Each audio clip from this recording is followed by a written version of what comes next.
Welcome, everybody, to the last and final session of this year's Responsible Raw Materials Conference. Yes, we've made it. We've made it all the way through to our 8th session. And yes, I did just have to count my fingers there when I held up all 8 fingers. It has been an absolutely phenomenal week. And those of us who are, you can see on the screen now in front of you, were having a discussion earlier where, yeah, my brain feels a little bit like something that's turning into scrambled egg. But I think that might be a good thing because we're on the way to making an omelette. Is that a good thing, Ludovine? I think we'll roll with that as well. We've heard from so many amazing people all around the world. We've had at least 70 speakers. I need to go and count them. In terms of diversity, we've had a really, really good mix of people who come from all kinds of different places around the world, different genders, different ethnicities, etc. Absolutely fantastic. We've had people who work in the world of fund managers and investment through to people who think that mica as a mineral is the most exciting thing in the world. And I can see their point. I think that actually is pretty cool. So if you are only dialing in for the first time and you think, oh, bother, why did I spend this week doing something different with my time? Don't worry.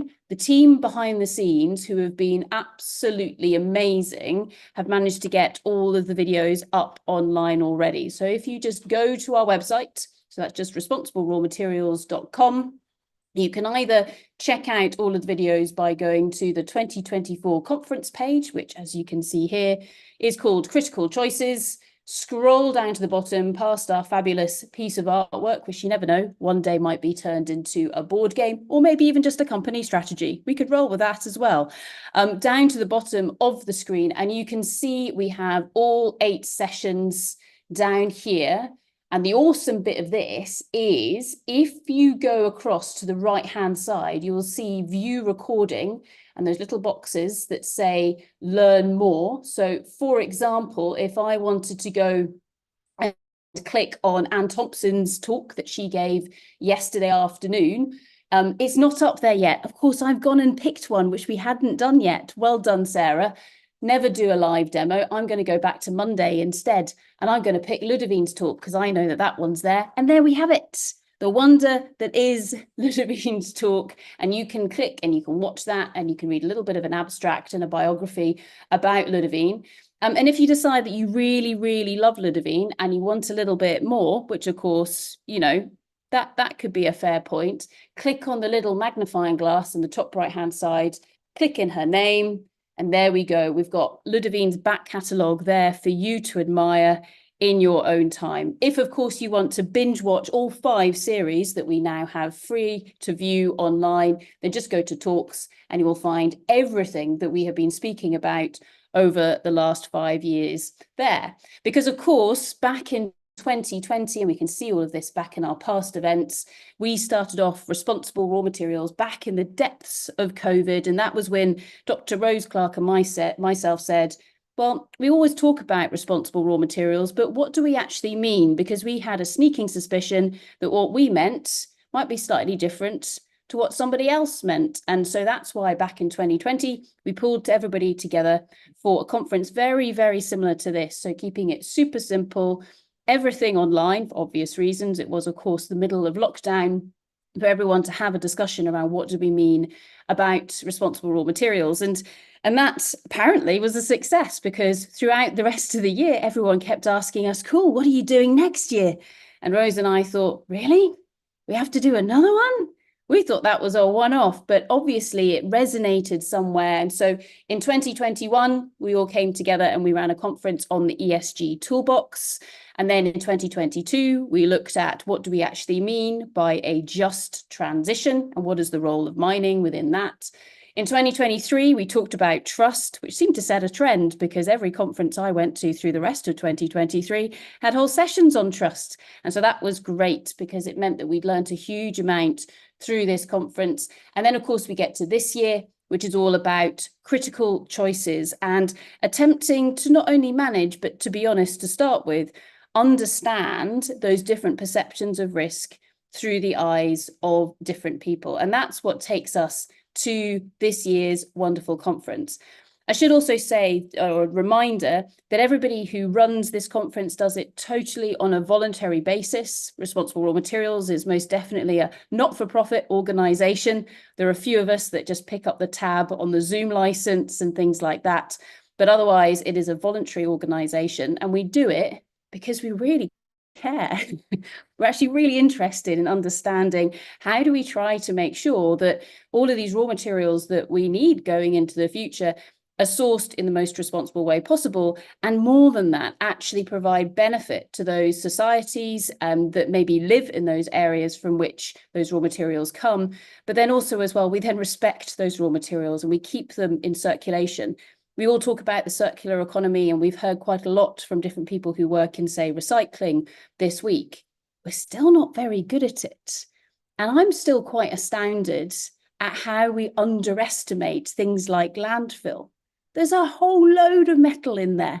And just because it's quite difficult to separate out, if we're clever enough to be able to take tiny percentages of copper out of a rock, surely we can take that out of something that's already been processed into a human-made product. Anyway, I will stop ranting, because today is most definitely not about my little rants. Today is all about hearing from another set of fantastic speakers who are going to contribute their ideas into this year's theme. You can see some of them on the screen in front of you now. So lovely speakers for this session. If you are happy to say hello, then feel free to turn on your cameras now. And I'm going to do a little lap of you so that you can say who you are and maybe where you work or something like that. And I'm going to start off with the lovely Libby, and then I'm going to go to the wonderful Vanessa. So Libby, do you want to just quickly introduce yourself, and then I'll go to Vanessa? Yep, thanks, Sarah. Hi, everybody. I'm Dr. Libby Sharman. I'm an exploration geologist, and I work for BHP in our exploration group as the technical lead of an initiative called BHP Explore. Awesome. Thank you very much, Dr. Sharman. Wonderful, Vanessa. And then we will go to fantastic Kartik. Hi, I'm Vanessa Richards. I'm based in Victoria, Australia, and I work with clients on governance and internal and external reporting of non-financial performance, including sustainability, but also tax and various other things. There is nothing wrong with tax. Awesome. Thank you. We love it. Love it. No, thank you very much, Vanessa. Kartik, how about yourself? And then we'll go to Mark. Hi there, I'm Kartik Akaleshwaran. I'm an economist by training. I co-founded an organization called Growth Teams, which works with developing country governments on economic growth strategy. And I'm based in India.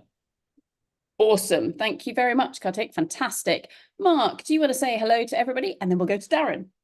Hi, everyone. I'm Mark Campanale. I live in London. I work at a non-profit financial think tank called the Carbon Tracker Initiative. And prior to that, I spent 20 years working in the investment management industry, and we provide research for primarily regulated financial institutions around the energy transition. Brilliant. Thank you very much, Mark. And Darren, do you want to say hello to everyone? Hi. Morning, Dr. Gordon. How are you? My name is Darren Quayle. Based in London, mining engineer from Kalgoorlie in Western Australia, but have been heavily invested in the critical minerals industry for a number of years. And lead a team in Morley that is very active from the mining aspect right through to downstream processing of cathode active material and then the recycling of critical minerals, which are, as Sarah talks about this morning, is hugely important. We call it the urban ore body, the most overlooked ore body in the world, and we're looking at ways of mining that in a different way. Awesome. Thank you very, very much, Darren. We might work behind the scenes with you on your sound. It's sounding a little bit like a cyborg. Not that there's anything wrong with that. If you want to be cyborg today, that is fine, but we might try and improve that for when we get to your session. But awesome. We've got some other lovely speakers who will also be joining us, which is great. But as a reminder to those of you who are here in Zoom, the chat and the Q&A is fully open for you. So please do feel free to engage in discussion. We've had some awesome debates over the course of the week, and we've had loads of materials shared as well. So if you've got materials that you think other people would enjoy reading or websites they should go and look at, please do feel free to put them into the chat, and we'll then make sure that they are shared through the website for everyone to view in their own time. Whilst we have tried to pull together as many diverse voices as possible this week, we're acutely aware that of the 8 billion people on the planet, we are of course missing some. So please do get your voice heard, share all your thoughts and perspectives with us, because it's really important for us to be able to listen to one another. Also, if you are on YouTube and you want to discuss anything in the chat, please do feel free to put your thoughts in. The chat is enabled there. If you wish to get in contact with us through any other method, then feel free to do that. Just don't call me, because I probably won't pick up the phone for the next few hours. So with that, everybody, I would like to welcome to the stage our first fantastic speaker who we have for this morning, and that is the wonderful Dr. Libby Sharman. So Libby, if you want to start clicking those buttons and sharing those slides now, that would be absolutely fantastic. As you can see here from Libby's slides, she's going to be talking to us about the next dimension of minerals exploration, which I'm absolutely intrigued to find out what Libby means by all of this. So everybody, please put your hands together for the fantastic Libby Sharman. Thank you very much. Thank you so much, Sarah. And I'll actually spoiler it at the beginning, because I'm going to adapt this talk slightly to be more appropriate to the risk focus of the week that you've put together.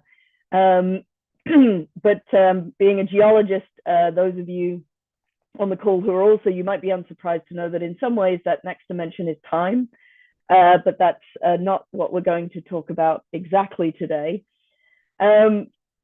I am very pleased to be able to discuss the BHP Explore program with everybody on the call. And as I said, I specifically wanted to talk about how it speaks to risk. I flew through our disclaimer. That's something you can go back and have a pause and a closer look at if you like.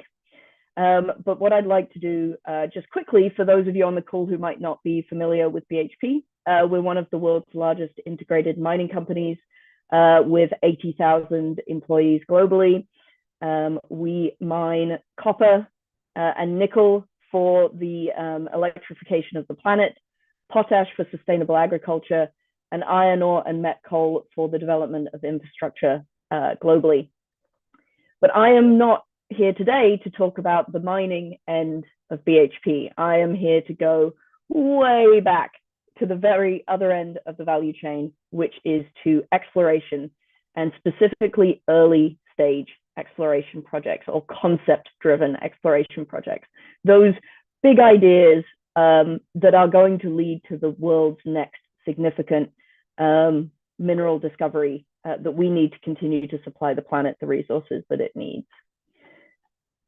And Explore is a little bit different. It came out of a group of people who got together, and they had identified a risk to the business, or something that we weren't doing very well. And that was, how do we tap into these early stage concept-driven opportunities? These ideas and projects where there's not a lot known yet, there's not a lot of geological information that's been gathered, but as I said, really could have that next great deposit, but that weren't in the right place for BHP to want to make a significant investment. And a group of people got together and said, look, this is a really big gap for our business. We want to work out how we can leverage this space better. How can we partner with these groups that are doing these amazing pieces of work? And in order to solve that, we went out to Silicon Valley. We went out to come back in, and we looked at the accelerator model that exists across technology and pharmaceutical spaces in particular, and we modified it for mineral exploration, and we launched it as Explore. And one of the big things that we really wanted Explore to do was to build confidence in the exploration projects that we were partnering with. We went out in an open application round. We are in the middle of our second year of the program with 6 fantastic companies this year. We had 7 last year, and we take them through a program to de-risk their projects from a variety of different standpoints. And I'll talk about that a little bit more in a minute. But we really wanted this program and the BHP Explore initiative to be something that was different, to be something that really looked at how you could bring together a mining company like BHP and all of the brilliant minds in exploration and create something different that was really driving the future of exploration. And we think we've done that. We do believe with Explore that we have created something that's quite special. The people who are involved with Explore have had very positive feedback around how it is different and it is pushing the boundaries of how mineral exploration is thought about.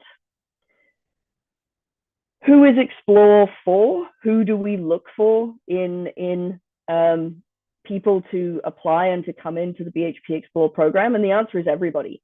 We are not going to solve the challenges of the future of humanity on this planet by excluding people. And we very much think that the BHP Explore is for everybody. It's for individuals with amazing ideas. The cartoon there is actually of Jim Mungal, who was one of our first cohort members who came in as an individual with an idea. He now has a company, Bronzite Exploration, which is up and running, that he set up as part of the Explore program.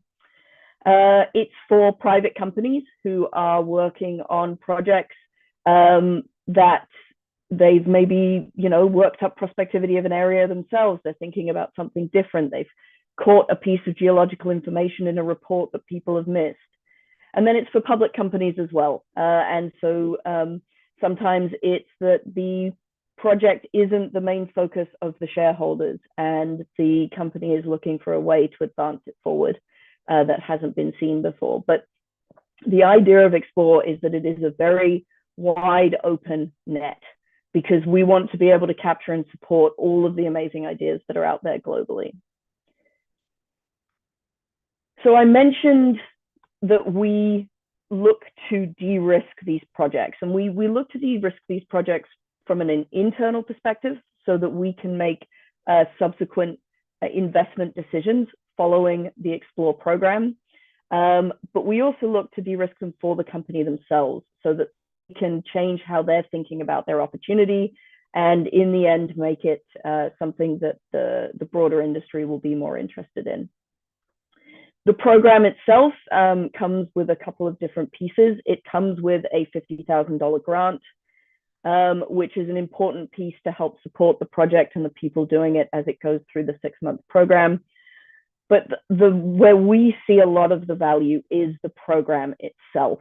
And it was described by Dr. Mike Jones, again, one of our year 1 cohort, I suppose graduates, sort of, not really participants, that he described BHP Explore like a mini MBA for minerals exploration. And that's because we take the cohort through key foundational ideas around de-risking your business, operational, and technical aspects of your project. And we do that through bringing in ideas like mineral systems. I'll go into that more in a minute. We look at how do you design a business strategy? How do you look at above ground risk? How do you look at ESG and all of those key pieces, and really bringing everything into a whole and seeing how everything is connected. And if you're not addressing every single one of those pieces in your project, you are going to have challenges developing your project going forward. So while we don't always intentionally use language around risk, that is actually a lot of what we're thinking about in all of the different ideas that we introduce to the cohort. And then the other thing we do is we tap into our global network of experts. We run masterclasses, we run in-person events where we bring those experts in to run workshops and speak to our cohort.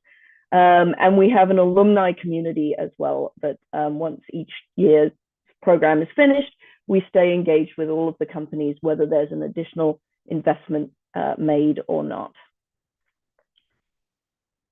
And all of this is around building collaboration. It is around bringing the best ideas together to solve our biggest problems. One of the things we do bring in, as I mentioned, is mineral systems. And we use mineral systems as a way of thinking about deposits and opportunities from a technical perspective, but in a different way. And it's all grounded around thinking about the key processes that have to happen for you to get the type of deposit and size of deposit that you want. And this is something we take the cohort through. We work with them through the 6-month program to apply that in developing their critical work programs, figuring out how they're going to answer the key questions to continue to de-risk their projects. And this is one of those examples how we work collaboratively with these exploration companies to frame out their projects in a way that they might not previously have been thinking about, but is absolutely the way that we consider opportunities internally within BHP. And the whole point of it, obviously, is to get to a discovery. That's why we're all doing what we're doing as exploration geologists and treasure hunters. But discovery for us, although the primary goal is that deposit in the ground, there are a lot of other types of discovery that happen through the Explore program. It's learning about different ways of thinking. It's learning about new jurisdictions and new parts of the world and new geology, and finding new ways to work together to continue to be able to do this amazing work that is going to lead to the discoveries of the future. And really, it all runs on passion. The Explore team is a small team. There's 5 of us spread out across the world. As I said, we took on 6 companies this year for the program, 7 last year. But all of us are incredibly passionate about delivering an amazing program for the cohort, for delivering value to the business and to our cohort companies, and to creating that life-changing experience that is bringing all of these amazing minds together to solve problems and discuss ideas, and to be those treasure hunters and make those discoveries. Thank you. Libby, absolutely fantastic. Everyone, please put your hands together for the fantastic Libby Sharman. Thank you very much. Amazing. So if you've got questions, please do remember to pop them into the chat or into the Q&A. But just to start with, Libby, in terms of what you're accelerating or catalyzing, for example, here within Explore, do you have any examples of kind of what happens next? Because, of course, this isn't BHP doing something to an organization, is it? In a way, it's different to that. Yeah, it's absolutely different. The mantra we have is show, not tell. And it is all about building long-term partnerships. So we come into the start of the program with that mentality of, okay, here are some things that we think are pretty amazing. Here's some ways of thinking that we find work for us. We want to share them with you, and then over the next 6 months, work with you to figure out how do they work best for you? Is this something that's good, right for your project? How can we develop it? At the end of the 6 months, there is a decision made internally around pursuing additional investment with each of the individual cohort companies or not. That is very much driven by a portfolio fit for BHP. So you saw at the beginning, we have key commodities that we're focused on. We look at long-term optionality. We look at delivering the resources that the world needs.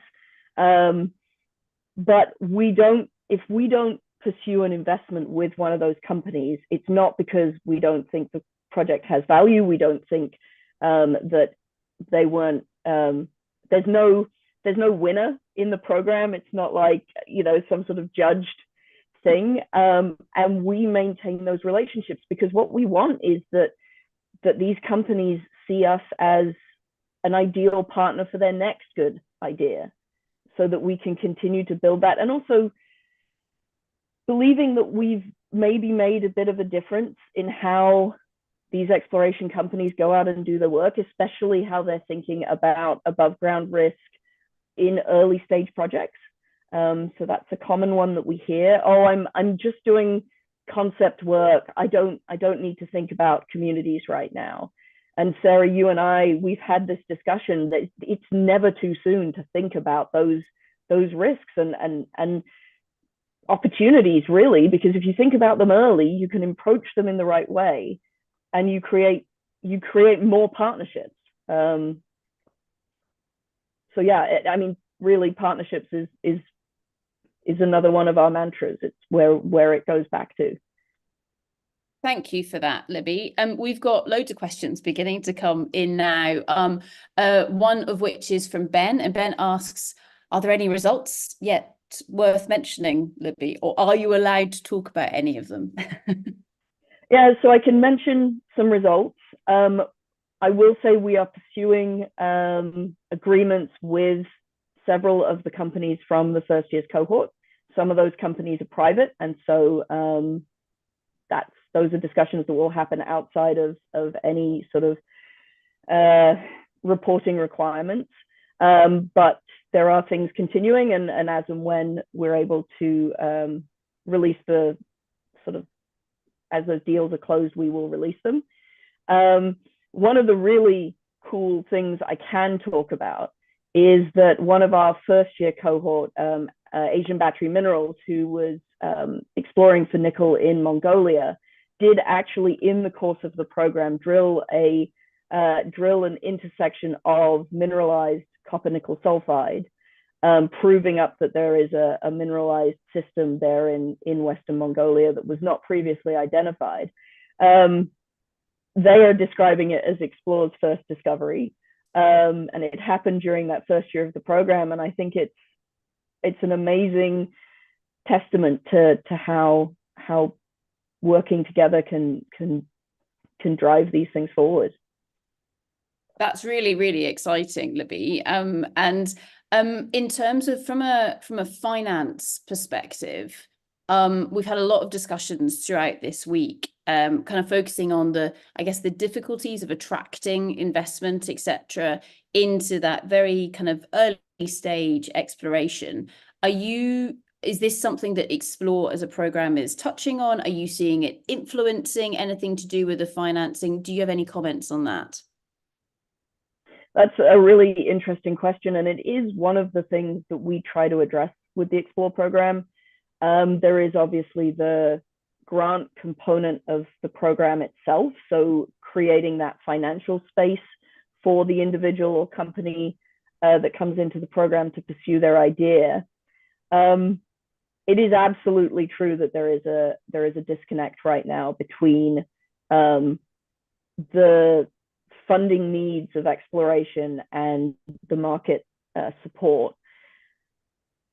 I can't speak to what we're doing to try and address that. I think that's a group problem to solve, certainly not just Explore or BHP. But what we are doing is, again, I'm using it a lot, and my boss Sonia will probably tell me off because she doesn't like the word risk, she likes the word opportunity.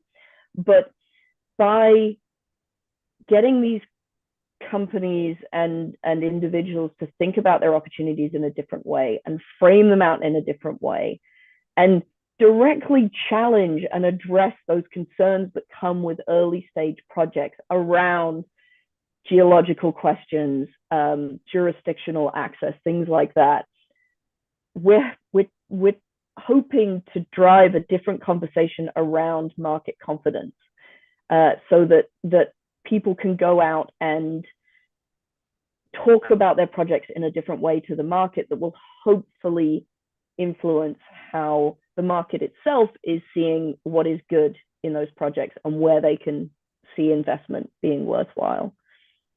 I love that. I think that kind of bringing in market confidence as the answer, or one of the answers there, is brilliant. And don't worry, Libby, the academic definition for risk is the effect of uncertainty on our objectives, and those effects can be both threats and opportunities. So you're 100% correct by using the word risk. It's all good, says the geek that is me. Final question. Within each cohort of Explore, there are only a certain number of companies.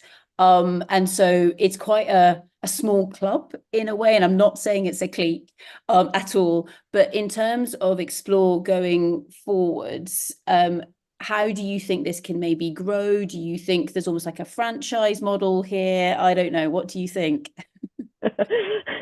Well, we're looking into cloning. No. It's a funny question, and we are seeing other majors in the market now rolling out their own accelerator sort of programs, not necessarily in the early stage exploration space. I think Rio has just announced a technologies driven accelerator. I think that we as an industry need to find innovative ways of improving what we do and how we do it. And so to see accelerator models like Explore go out there and make a small difference, there's very much a hope from my side, and I think from the business's side, that this will have a knock-on effect. So you're right, it is a small group every year. But every year they then go out and they talk to their peers. We have early career geologists who attend some of the masterclasses and attend some of the program and are coached by their technical lead, who's part of the program, who's then changing the dialogue and the way they're thinking about their projects. And while it isn't a massive immediate step change, having that way of thinking and change of thinking working its way out into the broader exploration industry, and then hopefully seeing the results and successes of this approach and way of thinking. We believe that in our own way we are changing the industry. No, it's absolutely brilliant, and it's fantastic to certainly see those ripples that are coming out from it, and certainly have been since its inception. So Dr. Libby Sharman, thank you so much for coming and joining us here today. Everyone, please put your hands together for a warm thanks of appreciation to Libby. Thank you very much. Thank you for the opportunity. It's been fun. Awesome. So now we are going to welcome to the stage the fantastic Vanessa Richards. Now, Vanessa, I know that PowerPoint is spawn of the devil, so we're not going to be using PowerPoint right now.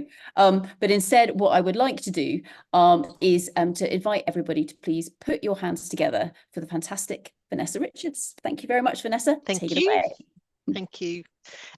So hi, everybody. Lovely to be here, and thank you for the opportunity. My name, as Sarah said, is Vanessa Richards, and I'm a reporting geek. And I deal with both kinds of reporting, both internal and external.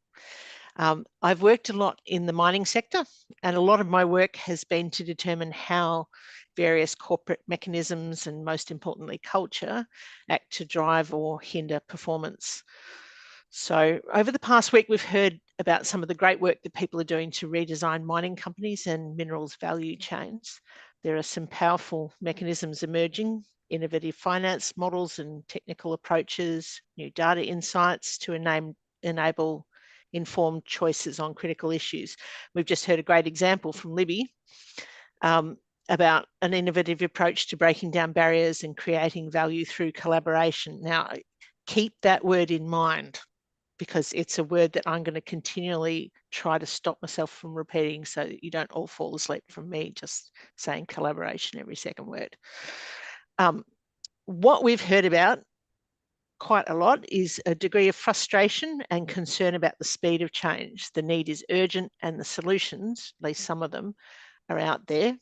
So why aren't we doing it? And why, even with all the right policies and strategies in place, why are sustainable choices too often not made? So really what I would like to talk about today is some of the messy, annoying, frustrating and human aspects of critical choices. Firstly, I want to be clear that sustainable performance is absolutely about choices at the corporate level, in the boardroom and the senior leadership team. Without that direction setting and commitment from the top, you're nowhere. But secondly, I would also like to say that a lot of people listening to this might be tempted to think that these things might be interesting, but that culture, corporate processes and structures are not really your problem. If you're a geologist or you're a risk manager or something, you're just like, that's in the HR box, that's in the leadership box. But I hope by the end of it, you might think about how it is relevant to you in your role as a leader, as part of a governance function, or even just as a voice of influence within your organisation. So walking the talk on sustainability means making critical choices throughout the organisation. It's the procurement specialist who spots an opportunity to purchase decarbonised electricity. It's the facilities manager who installs food waste recycling. It's the engineer who develops an alternative conveyor belt system to save energy, reduce noise. It's the team leaders who encourage those initiatives, the finance people who approve funding, and the communications people who promote them. So for many of us, I'm sure this would be a very familiar picture. It's no different to any other aspect of corporate performance. Of course, we create more value and reduce risk when we're all pulling in the same direction. Safety is the sort of gold standard example. We're all very familiar with the fact that everybody has to think about safety in every aspect of their jobs. If we don't, then people die. But achieving sustainable performance in a world where we're facing the real possibility of ecosystem collapse and the euphemistic disorderly transition is hard.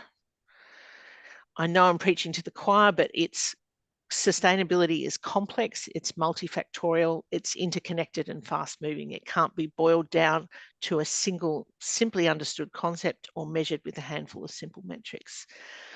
That poses a challenge in particular for mining companies.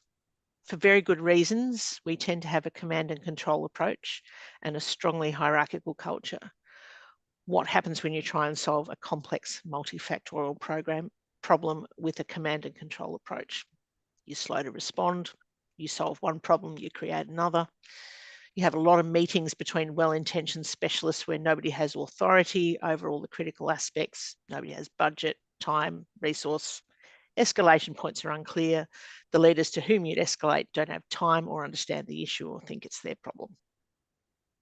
So the primary culture of mining companies is not going to change anytime soon and probably shouldn't, because it does have some powerful advantages. But you can mitigate against the worst aspects of it by empowering people across the organisation to make sustainable choices within their sphere of influence, and by fostering connections between those spheres of influence. And I'd like to talk to you about some of the practical mechanisms for that. So, empowering choices. First thing to consider is literally, do the right people in the right places have the right power? Does the organisation understand what risks sit where and how they need to be monitored? Do the people who can see the risks have the authority and resource to deal with them, or a workable mechanism to escalate them? Your risk accountabilities, reporting lines and KPIs need to be really on point. You also have to keep a weather eye out for silos. I'll talk more about that later. Secondly, do these people have, or can they call on the insights that they need? The cliche that data is the lifeblood of an organisation absolutely holds true here. Given the levels of complexity and change, there's a real risk of data overload. The information ecosystem is evolving very rapidly to help to mitigate that, but it's not there yet. So continuous learning is important in this context. There's an increasing range of micro-credentials and cross-functional training available. I get sent emails all the time, things like climate change for lawyers, supply chain risk for engineers. Pretty much it's a bit like Cars for Humanity, this thing for those people. That's all sorts of ideas coming up, which is great. Organisations need to encourage, support and reward their people for pursuing these. You don't have to be an expert in everything, but you need to know enough to know when you need to know more. or who to reach out to. Which brings me to skill sets. There's a lot of noise, and a lot of it from recruiters, about a skill shortage in green jobs, whatever that might be. Yes, to some extent, technical skills such as interpreting climate data are missing, but I would argue that the more critical skills that are often missing are the ability to delve into areas of expertise and understand the core issues and translate that into the bigger picture and come up with a solution. The mechanistic mindset that comes with the command and control culture tends to recruit and reward technical skills. Also encourages a somebody else's problem approach, or conversely, a saviour approach, neither of which are optimal, which then brings me to the issue of collaboration. So, command and control cultures do not tend to encourage collaboration. And it is challenging. I recently did some work with a client on what would be involved in piloting natural capital accounting. And it was clear that it would touch almost every specialist and leader in the company. You need to be prepared to work across disciplines to integrate diverse perspectives and knowledge bases. Differences in terminologies, methodologies, professional cultures, and even in the actual brains of people who are drawn to specific types of work can pose real barriers. I've built my career pretty much on being able to talk to deep specialists in tax and accounting and even geology, and it's hard work. All of this can lead to communication barriers and misunderstandings. Things like the micro-credentials I've just mentioned are one way to bridge the gap, but you also need people who are consolidators in the kinds of roles that allow them to achieve that consolidation. You'll often find this in the lawyers, in the communicators, and in the auditors. Sometimes you'll even find it in the risk function, though I would say quite possibly not as often as you would like. You need to focus on building your organisation's collaboration muscles. The silo is the enemy of sustainability. In fact, I think it should be a flag in risk reviews or org effectiveness reviews if there is not some kind of cross-functional reporting line or forum in place for every role. You also need to make it clear to your people that they're expected to play nicely with others. That behaviour needs to be identified, rewarded, and encouraged in meaningful ways. Conversely, siloed behaviour and processes have to be called out and addressed. We're all familiar with the mechanisms for this: KPIs, leadership messaging, performance reviews, promotions.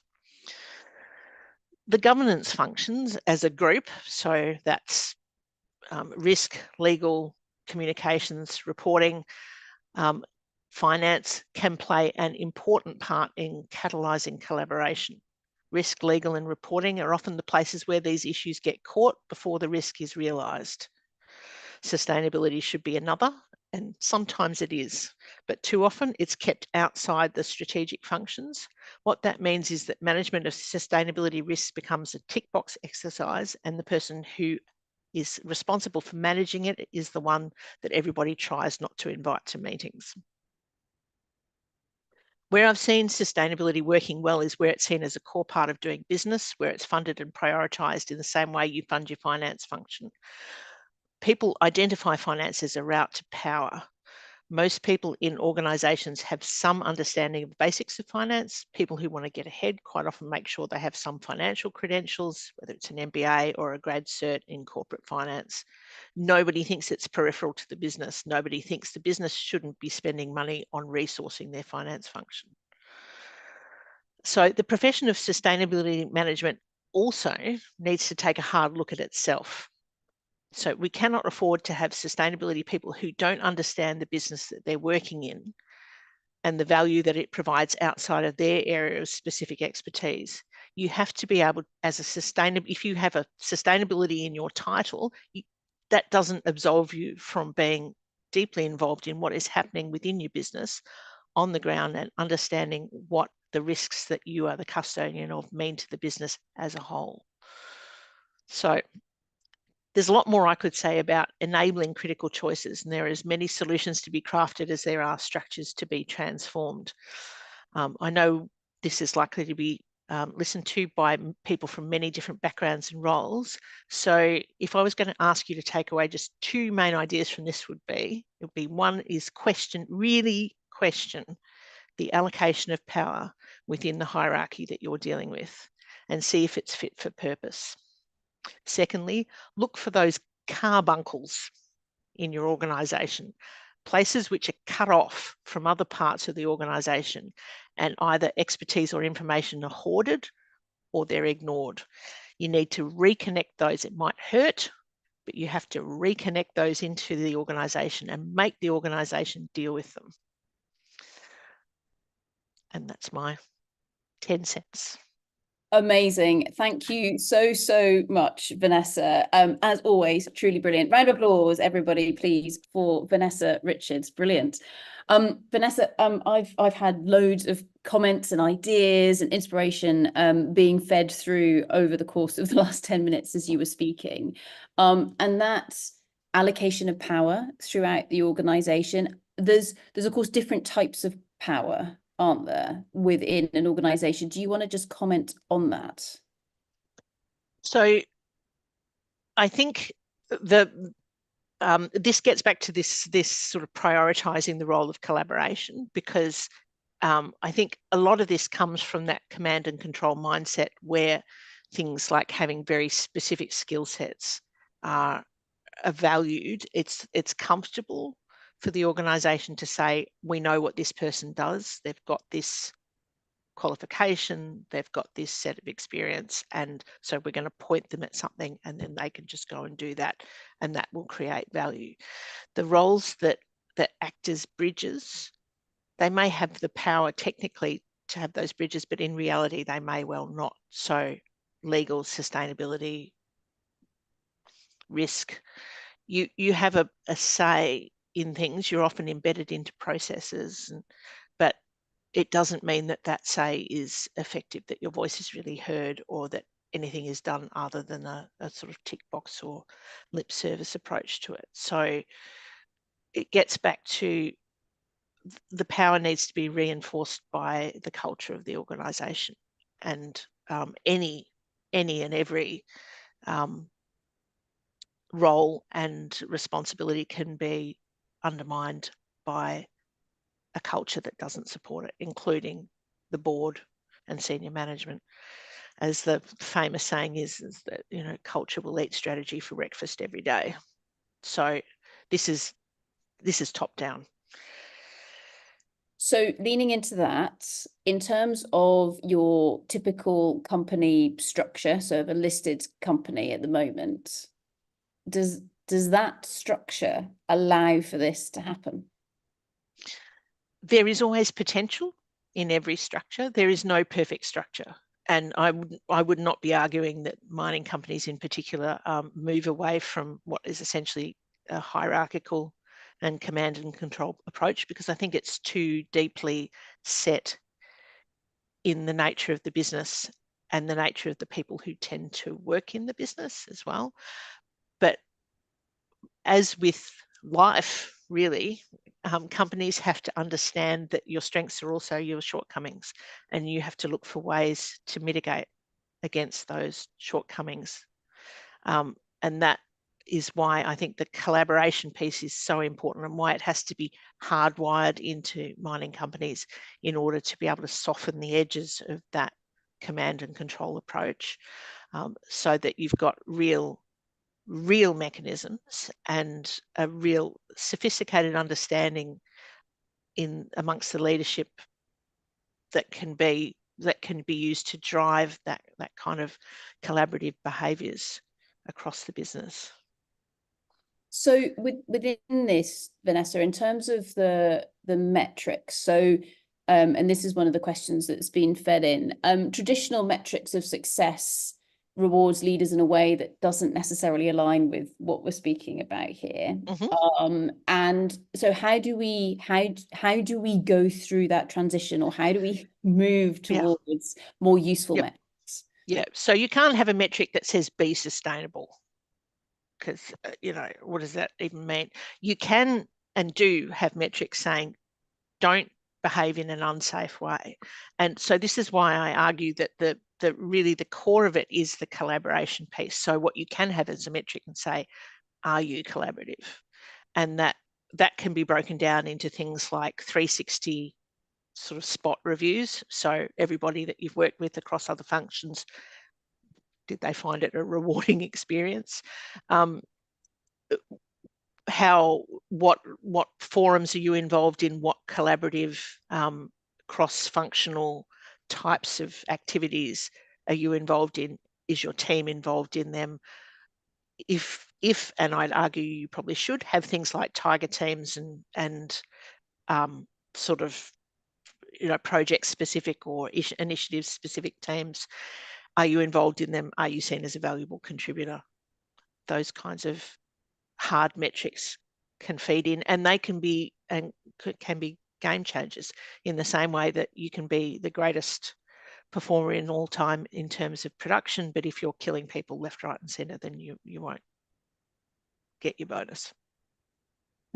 Well, that's a relief, isn't it? Now, Vanessa, last year you talked to us about crocodiles. This year you snuck it in at the end and you mentioned tigers. A big hello to your lovely cat who has been listening in intently throughout the course of the talk. Sorry, which is glorious. No. It's been wonderful. So thank you very, very much, Vanessa. As always, truly brilliant. Round of applause for Vanessa Richards, please, everyone. Absolutely great. Our next speaker is the fantastic Matt Grimshaw. Now, I know that Matt was very excited during your presentation, Vanessa, because he was bombarding me with messages going, ask her this, which was great.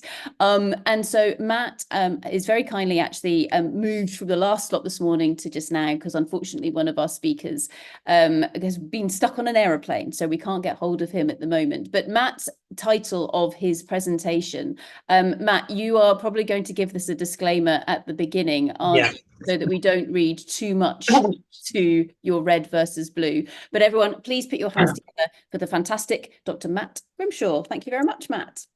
Okay, so you can see everything shown okay? All good? Yep, all good. So thanks, Vanessa and Libby. You've set me up absolutely perfectly. So hopefully this aligns with what you've kind of been mentioning today. First of all, I just want to go back to the overall aim of what this conference has been about. So the title has been Risk is in the Eye of the Beholder. And as we kind of mentioned, we've been asking people to think about redesigning mineral value chains and business models within the mining sector. And what I want to do today is to present everyone with a choice. Considering everything we've learned this week, all the kind of fantastic discussions, we can go away and continue operating the way we always have, accept those risks and take them on. Or we can take away a lot of the things we've learned and we can do something about them. We can push for change and challenge the status quo that we see. So this kind of analogy I've taken from the film The Matrix. If you've ever seen the film, in the film, the main character is presented with a choice. The blue pill, he wakes up as if nothing had ever happened, forgets it and carries on his day-to-day life. The red pill, he takes it, he wakes up and he uncovers a truth about reality and he has to do something about it. And when I was Googling the photo for this slide, I thought it was a great analogy. I realized that the red pill analogy has actually been co-opted by various right-wing, alt-right-wing groups and conspiracy theorists. So let me be very, very clear. I am not a conspiracy theorist. That is not the aim of this talk. And a lot of the stuff I'm going to talk about today is my own personal views, but I look forward to being challenged on them. And while we might not be in Never Never Land, let's see how far down the rabbit hole I can try and take you. So why do we need to rethink this approach? Well, honestly, this is something I've wrestled with a long time. I'm an exploration geologist, so I've been really working at that front end of the value chain, really kind of generating all these projects. Libby kind of gave a great overview of why the opportunity is so great in that kind of space. And I've worked with really good, competent geologists in academia and exploration consulting. And throughout that time, one of the things I've always struggled with is that the great work they're doing, I've often felt just isn't connecting and really adding that value or the purpose that I think should be there. It got to the point where I was so frustrated with the sector that I actually quit geology. I was prepared to walk away and start a new kind of career path. And this was around the time that my wife and I had our twin daughters. And I kind of realized that when they get to my age, they're going to ask me, what did you do? And I needed to have a good answer for them. So I went back to geology, thing I actually really care about. And since that point, I've really had a commitment to really challenge things and fight for change that I really want. That's how I end up working with a company like Sitala in risk management and sustainability, but very much with those kind of exploration geology roots in that thing. This is the first time I've tried to put together some of these thoughts in a semi-coherent way, so please bear with me. A lot of these ideas kind of came to a head a few years ago at a big industry conference. A lot of you, if you've been to any of these, you'll know there's row after row, hundreds and hundreds of booths filled with very competent geologists, really good projects, people telling a good story. But one of the things you kind of realize is that almost every single one of those projects is never actually going to become a mine, and the mineral that they're looking for is never actually going to come to fruition. So one of the things I was doing, I was walking along and asking and speaking to a lot of these geologists and these people who had a good idea. I said, do you not think the way that we actually generate product for the market is a bit broken, because this all seems very disconnected and not very efficient?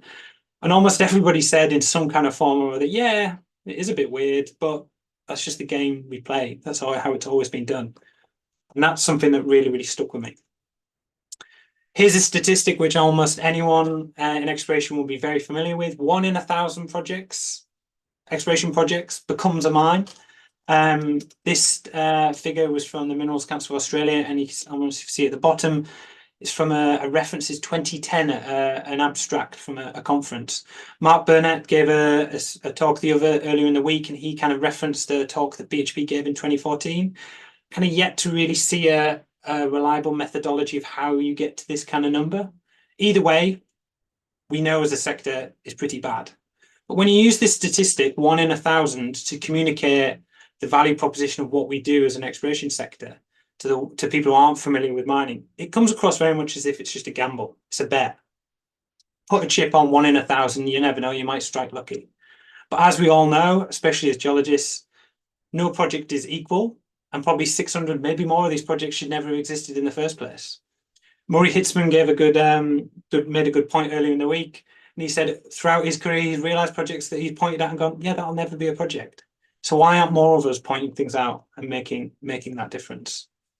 Another graph that if you're involved with exploration, you will see a lot, which is this is from Richard Shoddy. And this is exploration expenditure versus number of discoveries. And what you're kind of starting to see now is that exploration expenditure is kind of continuing to remain quite high, but discoveries are kind of dropping. And for me, this tells me two things. One thing, the exploration sector is bad at what they're doing. Not necessarily the work they're doing is bad, but also that decoupling that's starting to happen, that is where the opportunity is. That's the opportunity to do something radically different and time to innovate. Einstein has his definition of insanity as we keep doing the same thing over and over again, expecting different results. I'll leave it at that. Now I'm getting into loads of trouble, so I'm going to pick apart the Lassonde curve.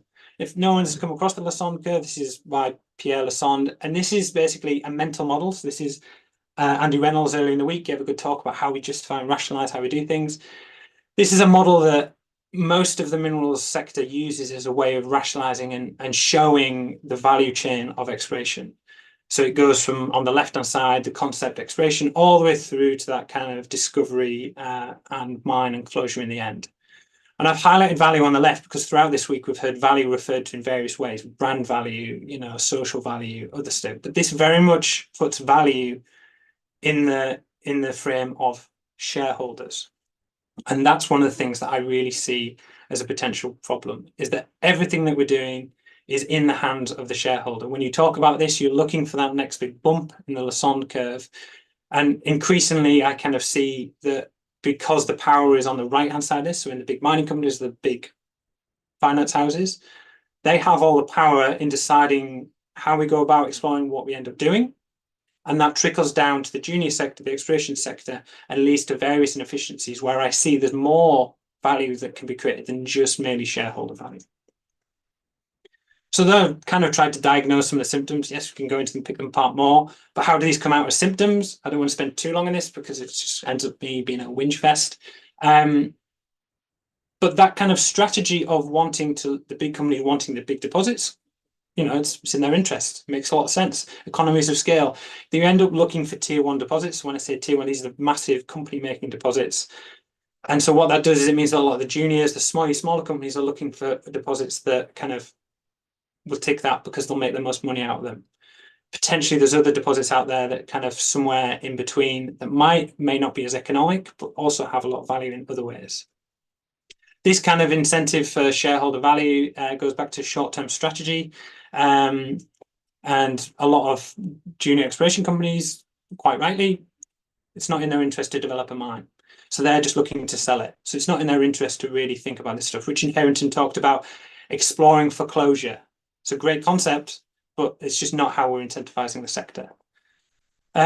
Also, another thing that budgets in exploration often linked to commodity price in exploration. So this is really early stage. Quite often mines will take 15, 20 years to be developed. So I know there's various reasons on this, but why is what I'm doing now, looking for a mineral that's not going to come out of the ground and be sold to someone in 15 years, why is my budget linked to that? And I'd suggest it's potentially because the market and exploration is driven by hype rather than value generation. And then the other thing, Vanessa mentioned this as well, because the metrics we're using are slightly skewed and not around sustainability and other things, we hugely value technical qualities over anything else. So quite often in an exploration project, all you really care about is what is in the ground, how much minerals is there, and then you'll get to the point where you'll have to think about other things in the way that you're not taking into consideration the broader value proposition of what it means to explore and develop a mine in a certain area. And this also leads to ESG as an afterthought, which is a big thing that I've been trying to work with Sarah and some of the other guys, is that you need a project that has technical qualities, and then you make the ESG fit. Oh, now we need to get ESG to work to allow us to do what we're doing. So how do we avoid this? It's how I feel like for a lot of the time.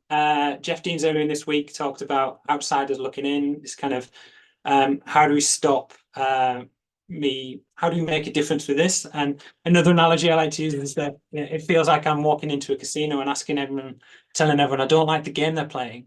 And then everyone's saying, well, we play by the rules. Some people do it very well, make a lot of money. Some people, a bit more skirt around the rules, maybe not as great. But either way, it's the game we play. So maybe what we need to do is change the game and create some new rules. And this is where we start getting into ideas of changing the strategy of project generation and develop exploration projects that redefines value and what is actual success. So one way to do this, another mental model. I'm getting lots of stars from Andy Reynolds earlier this week, hopefully. This is one way to rationalize how we get to that future and that change. It's called the 3 Horizons model. Horizon 1 is this business as usual, probably where we are right now. Horizon 2 is the kind of innovations, a lot of the great stuff we talked about this week. But what I'm really challenging everyone to think about is that Horizon 3, future that we can't quite envisage, but we're trying to get to. And this is the thing that I spend a lot of time worrying and thinking about. I have some trying to rationalize a lot of this, but where I started off on this journey was on the extreme end of the scale is why are exploration companies making money when they're never going to be successful in the end? So why is an exploration company could potentially only make money when the product comes out of the ground? But I was going to give them money to do that, so that's not really very rational. I then went down the rabbit hole of could you have a not-for-profit exploration to break that need for shareholder return, that real instant boost, instead of actually developing other stuff? Again, it's not a very pragmatic way of actually generating finance and creating funding. So where I've kind of ended up is that we need to think much longer. You'll hear this in various other sectors, in sustainability, climate change. We need to change the metrics, how we do things. This is a huge challenge. Politics is in a 4-year cycle. If we take a much longer view, and we're saying we actually need these materials, and this is from the people who actually need them, not the consumers, but maybe the potential of the producers, so the OEMs, the tech companies. If we can get them to take interest in the exploration sector, not the mining sector, which at the moment we're seeing various interests that they're starting to invest in mining projects or minerals projects. The problem with them investing in that stage is that there's already a legacy problem. All of these kind of symptoms that I've kind of tried to diagnose are already embedded in those projects. So we could just ask them it's peanuts for them to invest something into the junior sector. I'm not asking for vertical integration system, but potentially changing that kind of strategy and encouraging a different way of bringing value and finance into the sector could allow us to challenge the traditional investors seeking that kind of bump in the Lassonde curve, and redefine and extend a mind beyond just the product out of the ground, and really start to bring in some of those, the environment, the local populations, but also get the stuff that we actually want and need out of the ground. So Libby teed this up perfectly. Exploration is often seen as the place where there's the most negative risks, but I think this is where there's the biggest area to really have huge opportunity. By broadening our funding sources and kind of refining our project selection process, we can foster a mining sector that's not only more aligned with today's environmental and social standards, but also more resilient and forward-thinking. It's about creating partnerships, collaboration again, that look beyond mere financial returns and considering the broader impacts of mining activities going forward. And so to finish, my last kind of talk, last kind of slide, I mainly put this in for Ludovine because I know she'd like it. I'm just a geologist, so please help me. I'm learning as much as I can about risk management, sustainability, stepping outside of my silo, trying to expand things. Yes, everything comes back to exploration for me. Mark Burnett and Andy Reynolds were also talking about boundary spanners. That goes well into what Vanessa was saying. These people, how do we kind of incentivize them to be in our kind of things? But I'm not a finance person. I don't know the sector. So how can we kind of challenge this? And I'm looking for allies in the sector. So how do we engage with those people and really challenge the status quo? And I look forward to hearing everyone's feedback on this. Thanks. Matt Grimshaw, you legend. Thank you very, very much. Everyone, please round of applause for fantastic Dr. Matt Grimshaw. Excellent. Not only are Ludovine and I breathing a sigh of relief because you've managed to sum up rather a lot of this conference already with your talk, so thank you for that. But we've had lots and lots of chatter going on all of the different platforms while you were speaking. One of the questions here that came in from Dave in the chat. So Dave says, Matt, does it help anyone to begin with a much broader regional holistic exploration strategies rather than let's find mineral X in place Y? In a sense, it automatically increases the chance of finding something somewhere. Sounds like a nice idea, but in 2024, can it be real? What do you reckon? Well, companies do this, which is called the project generation model. So basically, often this is private finance for the people. And that kind of model in exploration is they pick, they don't have that real instant return on this project must be success. So they'll take lots of projects from an area, filter through them extremely quickly and work through and then zoom into those ones that are actually going to have success, which I think is a fantastic approach. And that's kind of what I would envision this way to do it, how this kind of funding mechanism would work.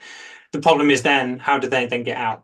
So often I hear in that kind of project generation privately funded thing, and they say close the loop. So what they're looking for is when they get a project that is of success, they then need to IPO it and float it, and that's their point of exit. So they're literally making money off just floating project ideas, which again isn't really the thing. So that's kind of maybe one of the things that I didn't get across, is that a lot of the tools and mechanisms and ideas that are currently happening in the sector are absolutely fine. They're great. They're doing a really good thing, but they're not incentivized in quite the right way to really get that efficiency and joined up thinking. So again, it's quite small tweaks. That's why I don't think this is really, although I'm saying it's radically different, it's not that much. We can do it pretty easy, I think.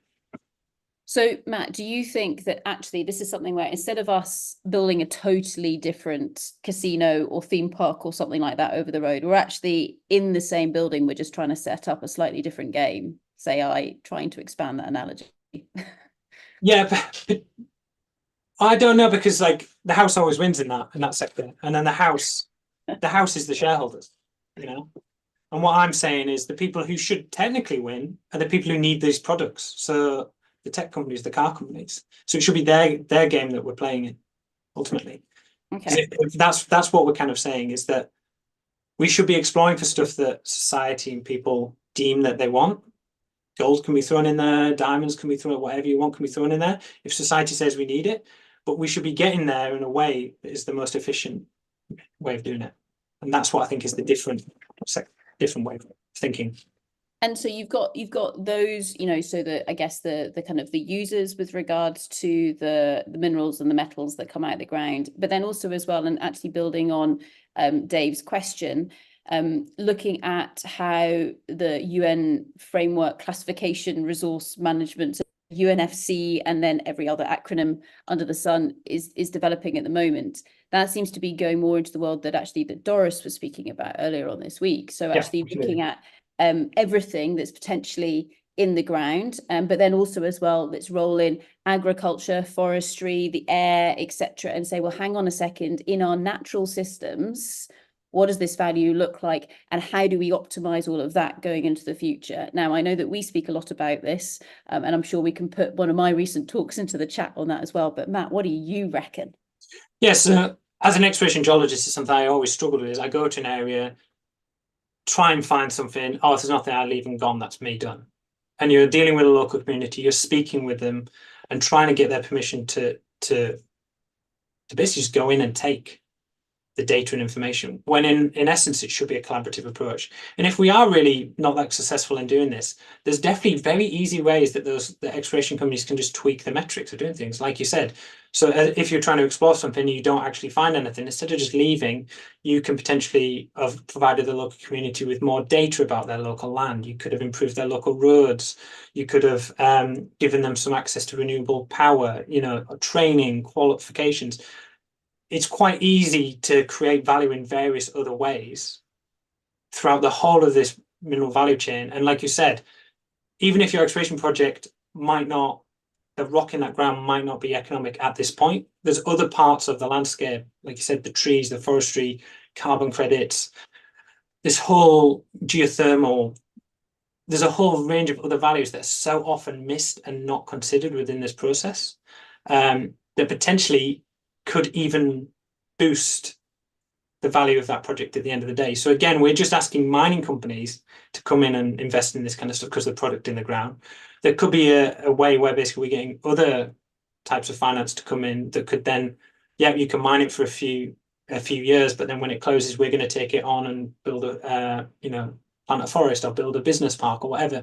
If those people are considered and consulted from the earliest phase, you know, we're generating a much longer term kind of future, this kind of thing. Yeah, and this is where it wraps in together, like who should be creating that ecosystem of different organizations? Should it be the state? Should it be a company? You know, what is actually going on with that? But more on that later. Matt, there's one final question that I'd like to ask you before we move on to our next speaker, and that's from Ben in the Q&A. Ben asks, Matt, if I said go and find small deposits, how hard would that be? Pretty easy, because a lot of them are known. So this is where I think there's an opportunity potentially in Europe for these brownfield deposits that were historically economic and now are just too small and closed or whatever. So again, a large kind of mining company may not want to go near those assets. But if you go to those with a kind of view of, okay, we're gonna, a bit like what Steve Despacito was talking about, you know, from a reopening those mines, but with adding value in various other ways. So reclaiming mines, but while also improving the environment in that kind of area. That would also tick the, you know, the EU critical raw materials kind of, we want more materials in our backyard to kind of shore up our kind of strategic plans. You could end up ensuring more jobs in the local community, developing brownfield sites, dealing with historical, other kind of things like that. I think that's absolutely perfectly possible. The other concept that I've tried going down, but I know there's a whole, Alison Ord did a really good talk about this kind of distribution of mineralization models around various statistical systems. And I go on the zip curve. I'm not sure if anyone's aware of that, but basically quantity of deposits versus size. And one of the things that we tend to look for, as I said, we'd look for these tier 1 deposits. And that's the main thing we're looking at. Same in research. We're just exploring the freaks, the anomalies. And there must be a space in between that we can maybe couple together a few of those interestingly deposits that could be marginal, that could potentially add value in the later line. And again, if you get investment from a car manufacturer, whoever, they really only need to make financial return on the product at the end of the day. So they could lose some money throughout other places. So again, you're changing the metrics of success. Awesome. Thank you very much, Matt. I'll let you carry on addressing all of those questions in the chat. Everyone, please put your hands together for the fantastic Matt Grimshaw. Excellent. Welcoming our next fantastic speaker to the stage, I'd like to welcome Mark. And Mark, I know that you've got a couple of slides that you would like to share. If you want to click those buttons now, there we go. Fantastic. It's beginning to share. We're almost there. So Mark Campanale is going to actually change it up a little bit. So I'm using Matt's analogy, not in terms of conspiracy theories, but in terms of, okay, how do we go and mentally find that red pill to get us to think a little bit differently? So Mark is going to, well, spend a lot of his time, and I'm sure that Mark will explain this, spends most of his time more in the oil and gas and coal side of things. So really thinking about carbon, and what does that mean, especially with regards to our desire to achieve the various different climate change targets, etc. And so what Mark will be explaining to us here is using some of the analogies as to what has been going on in those marketplaces. How can we view things like reporting and disclosure in a slightly different way? And I think maybe building on some of what Vanessa was saying, how can we make sure we actually report on the right stuff, which then drives some of the right decisions? Mark, how are you doing there in terms of sharing the PowerPoint? Yeah, thanks. Has it popped up? So yeah, so we're seeing your raw PowerPoint screen at the moment. Thank It's you. just not presenting. I can't get to the presentation button because I've got too many things covering up. So if you can do that for me, that would be great. So we can't present it for you unless you have sent it through to us. Did you send it through to us in advance? I did, but look, it's so long as you can see it, I just can't get to the. Okay, well, I tell you what, I think Aileen might be ready to go. So I will stop you from sharing your screen. What I will do is spotlight yourself. If you want to start talking, here she goes. See? Yeah, thanks. There we go. I'm really going to dash through this. Cool. When is a reserve? And you're a bit quiet, by the way, Mark, just so that you know, but we can all turn up our sound. So everybody, please put your hands together for the fantastic Mark. Over to yourself, sir. Thank you very much. I'm not a mining professional, and I don't live in this world. But what I do work on, my background's in the investment management industry, is work at a think tank where we have specialists who look at oil, gas, and mining, and we're always and our audience is primarily financial institutions, investors. So we're always thinking, when is a reserve not a reserve from the investor's point of view, from a risk point of view? And so now, can we? Yes, okay. So I'm going to cover. No, let's just keep going. I haven't got much. I know I don't actually have much time. If we go back one, thank those who've not come across our work. We produce lots of reports on power and utilities, oil, gas, and mining, and looking at the viability of reserves against the science of carbon budgets. And that's probably what we're best known for, what coining the phrase the carbon bubble and stranded assets. And the analysts who work with me, our research is entirely focused. All of it is funded by philanthropy. All of it's downloadable off of our websites. And we produce tailored research that includes individual companies as well as whole sectors. And I sit on the advisory board of GFANZ. When we do these reports, we typically get about 300 investment managers and bankers coming along to the events, and probably about 80 companies from the mining and the oil and gas sector. And so it's got quite a lot of pickup. Thanks. Next slide. Okay, so carbon budgets.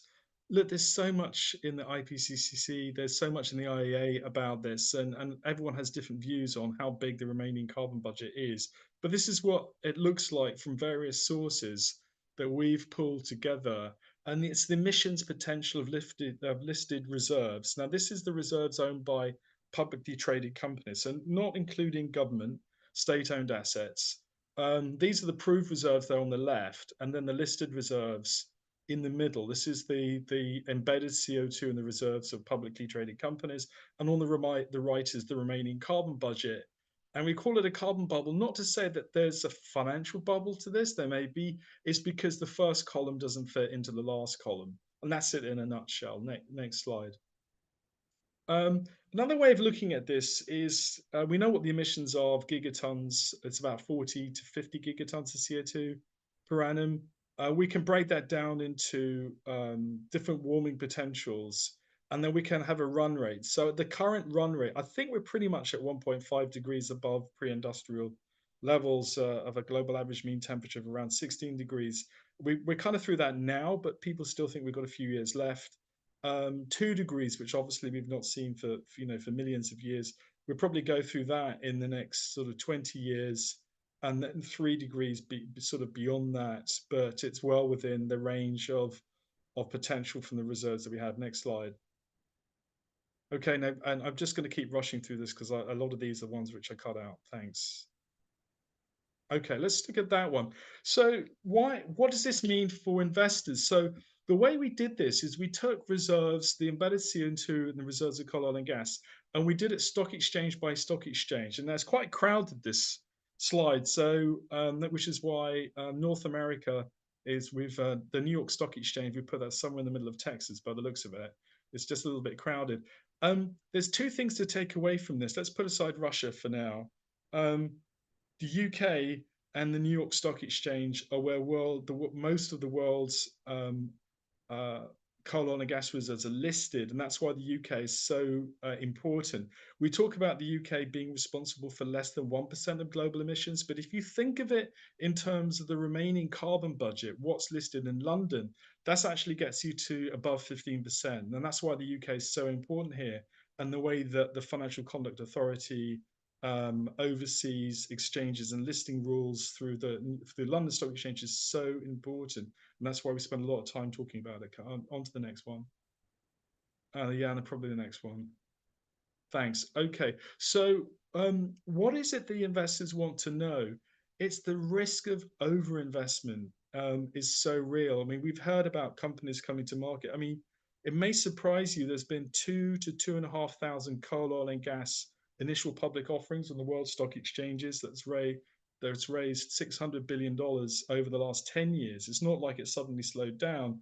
And when you add in high carbon sectors, including coal, oil and gas, in the debt markets, the London Stock Exchange published just a couple of weeks ago, and do email me if you can't find the report, there's $3.3 trillion of refinanced debt through the bond markets that's going to be reissued in coming years shortly, of which about half of that is in your sort of super high carbon sector. And we saw just the other week, you probably know this, about Total raising a few $1 billion through the bonds market for their expansion. So investors want to know whether what they're financing, there's space for it in the atmosphere, and whether the different goals that we've set under the Paris Agreement will be met. So along the bottom, you've got future production from post-FID final investment decision projects. And then you've got your rapid transition pathway in the yellow, your fast transition, your moderate transition, and your slow transition. So there's a lot of already funded projects which there's no space for it in the atmosphere under these different warming outcomes. And that's really the heart of the conundrum, is the markets are still plowing more capital into projects where we know there's no space in the atmosphere. And that begs and gets to the question around the analysis of the geological assessments has to really incorporate carbon budgets centrally into the assessment of reserves themselves. Onto the next slide. So the IEA said that no new projects are needed at all in coal, and no new projects are needed. There's probably, and this is for conventional projects under a 1.5 scenario, there's some space probably for unconventional like shale plays, but and here you've got again those different sort of scenarios and different warming potentials. So they're the three kind of core scenarios. You've got the IEA 1.5 net zero scenario, which is that black line. Then you've got the announced policy scenario, which gets you to about 1.7. And then you've got the current business as usual, the stated policy scenario, which is where a lot of the problem is. Next slide, please. Okay, so the way we model this is, like a lot of people, we use cost curves. So what you've got here, and this is again, it's an oil and gas project, so obviously not directly relevant to most of you on the call today. So you've got low cost projects on your bottom left, high cost projects top right, and then you can break down your onshore Middle East, which is your lowest cost. Then you've got your offshore, and so on and so forth. And so our current view is that to achieve the goals of the Paris Agreement, if you're using a purely an economic analysis, most of what's on the bottom left may get produced. It's the top right that's a problem. Okay, next one. So what we've done here is we've layered in against the this cost curve. We've layered in these warming scenarios. So you've got the announced policy scenario in the yellow, which is your sort of 0 to 10, and then which is sort of 1.7. You've got your 2, which is in the middle, and then you've got your 3, which is on the right-hand side of it. Now, why is there no IEA 1.5? Well, the answer to that is because no new projects are viable under an IEA 1.5 degree scenario. Next slide, please. So what we're able to do using data from groups like Rystad and others that we collaborate with, and all of this is you can download from Carbon Tracker's website, is we look at every single major producer of oil and gas, and then we look at what of their business as usual capital expenditure. So this is the capex they're spending now fits inside these different warming scenarios based on whether they're high cost and low cost. And so you can see that the most aligned are those with inside the moderate transition, which is in the yellow. But you can see you've got large numbers of developers of projects, like there's Suncor, which is your oil sands project right there on the far on the right. Most of their projects are not consistent with the goals of the Paris Agreement.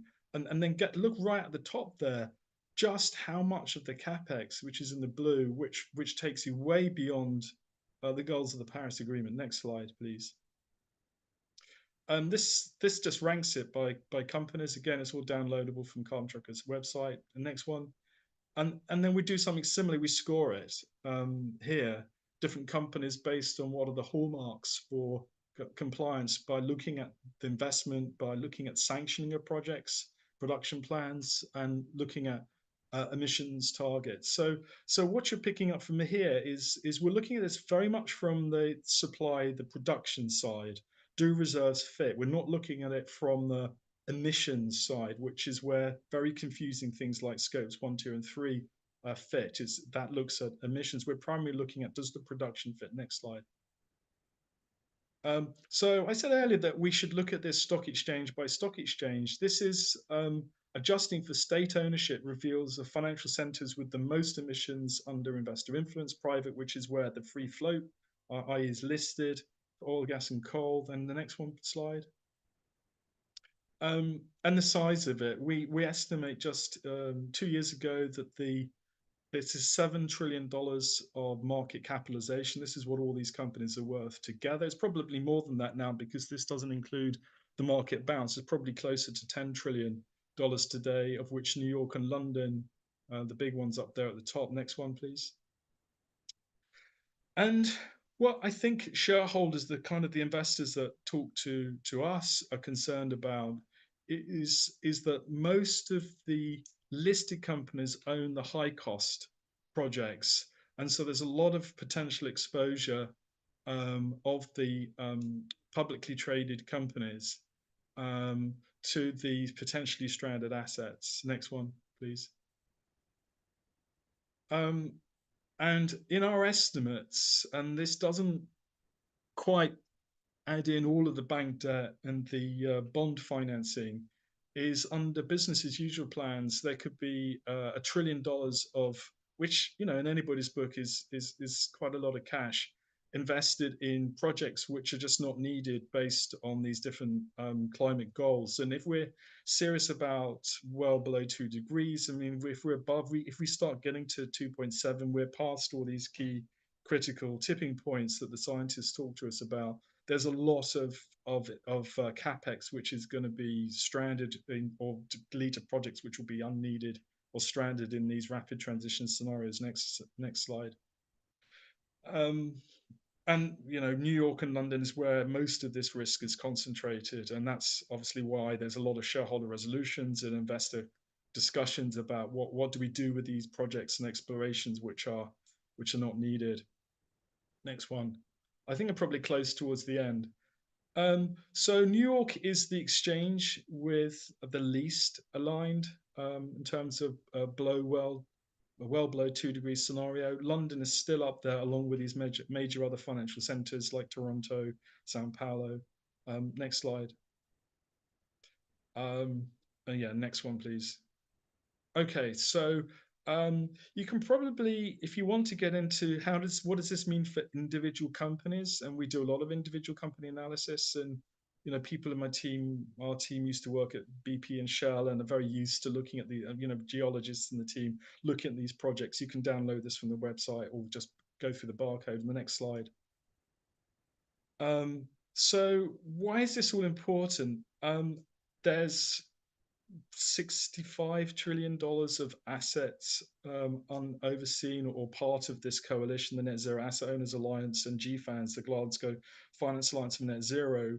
And these asset owners want to ensure that their portfolios are credibly aligned with net zero by investing or companies that are Paris aligned, or encouraging companies to be Paris aligned. And it's this assessment of the production plans and the capex which is crucial for determining whether these businesses are truly Paris aligned. And we need additional metrics to come up with a more holistic assessment. So where I'm looking at this is what's missing. And from my point of view, in the competent persons report and in the standards, whether it's PRIMS or PERC, we need to put more emphasis on carbon budgets, not as an afterthought, but as very much upfront into the actual legal and accounting definition of a reserve. If there's no space for the emissions in the atmosphere, then the reserves that take you above the remaining carbon budget are probably not reserves. And we need to get to legal and accounting definitions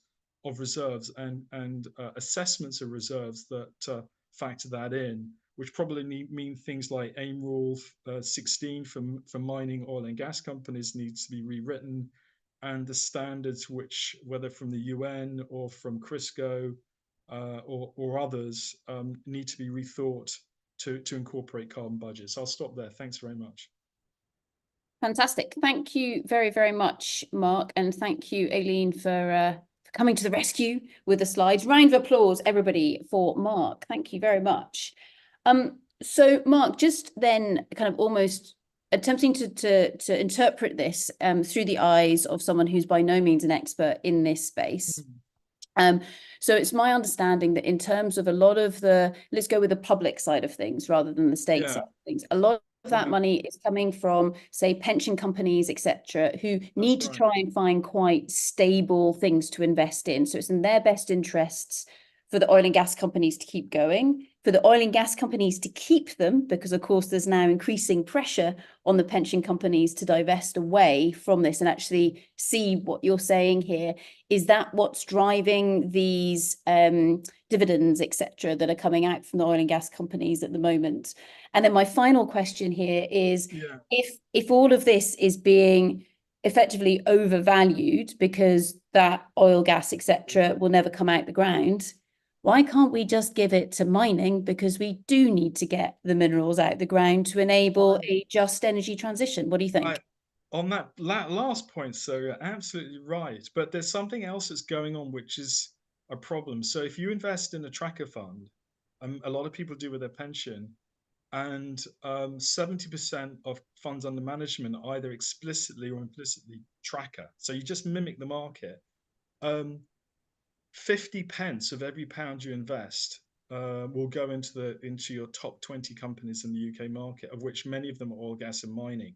So it's almost like a self-fulfilling prophecy that even though you want to get away from them because of the way the market is structured and the way that risk is defined, a risk is defined as divergence from the market, tracking error. So if you don't mimic the market, i.e. you move away from your old fossil fuel system and redeploy the capital into building this new energy system, that is defined by risk managers as too risky. And so you're kind of a catch-22 situation. You want to switch, but you can't because switching away from the market is seen as a risky step. But that's absolutely what we need to do. So the thing about the projects, what I focused on is the capital expenditure on projects that we know are not needed, which we put the figure at $1 trillion. So the companies, and we've seen this recently from changes of view from Shell and others, is a lot of these projects from a decision to proceed to actually producing could be 10 years. Now, in 10 years' time, we think that the oil demand, for example, would have fallen. We've just seen announcements of the G7 for cancellation of coal-fired power in Europe.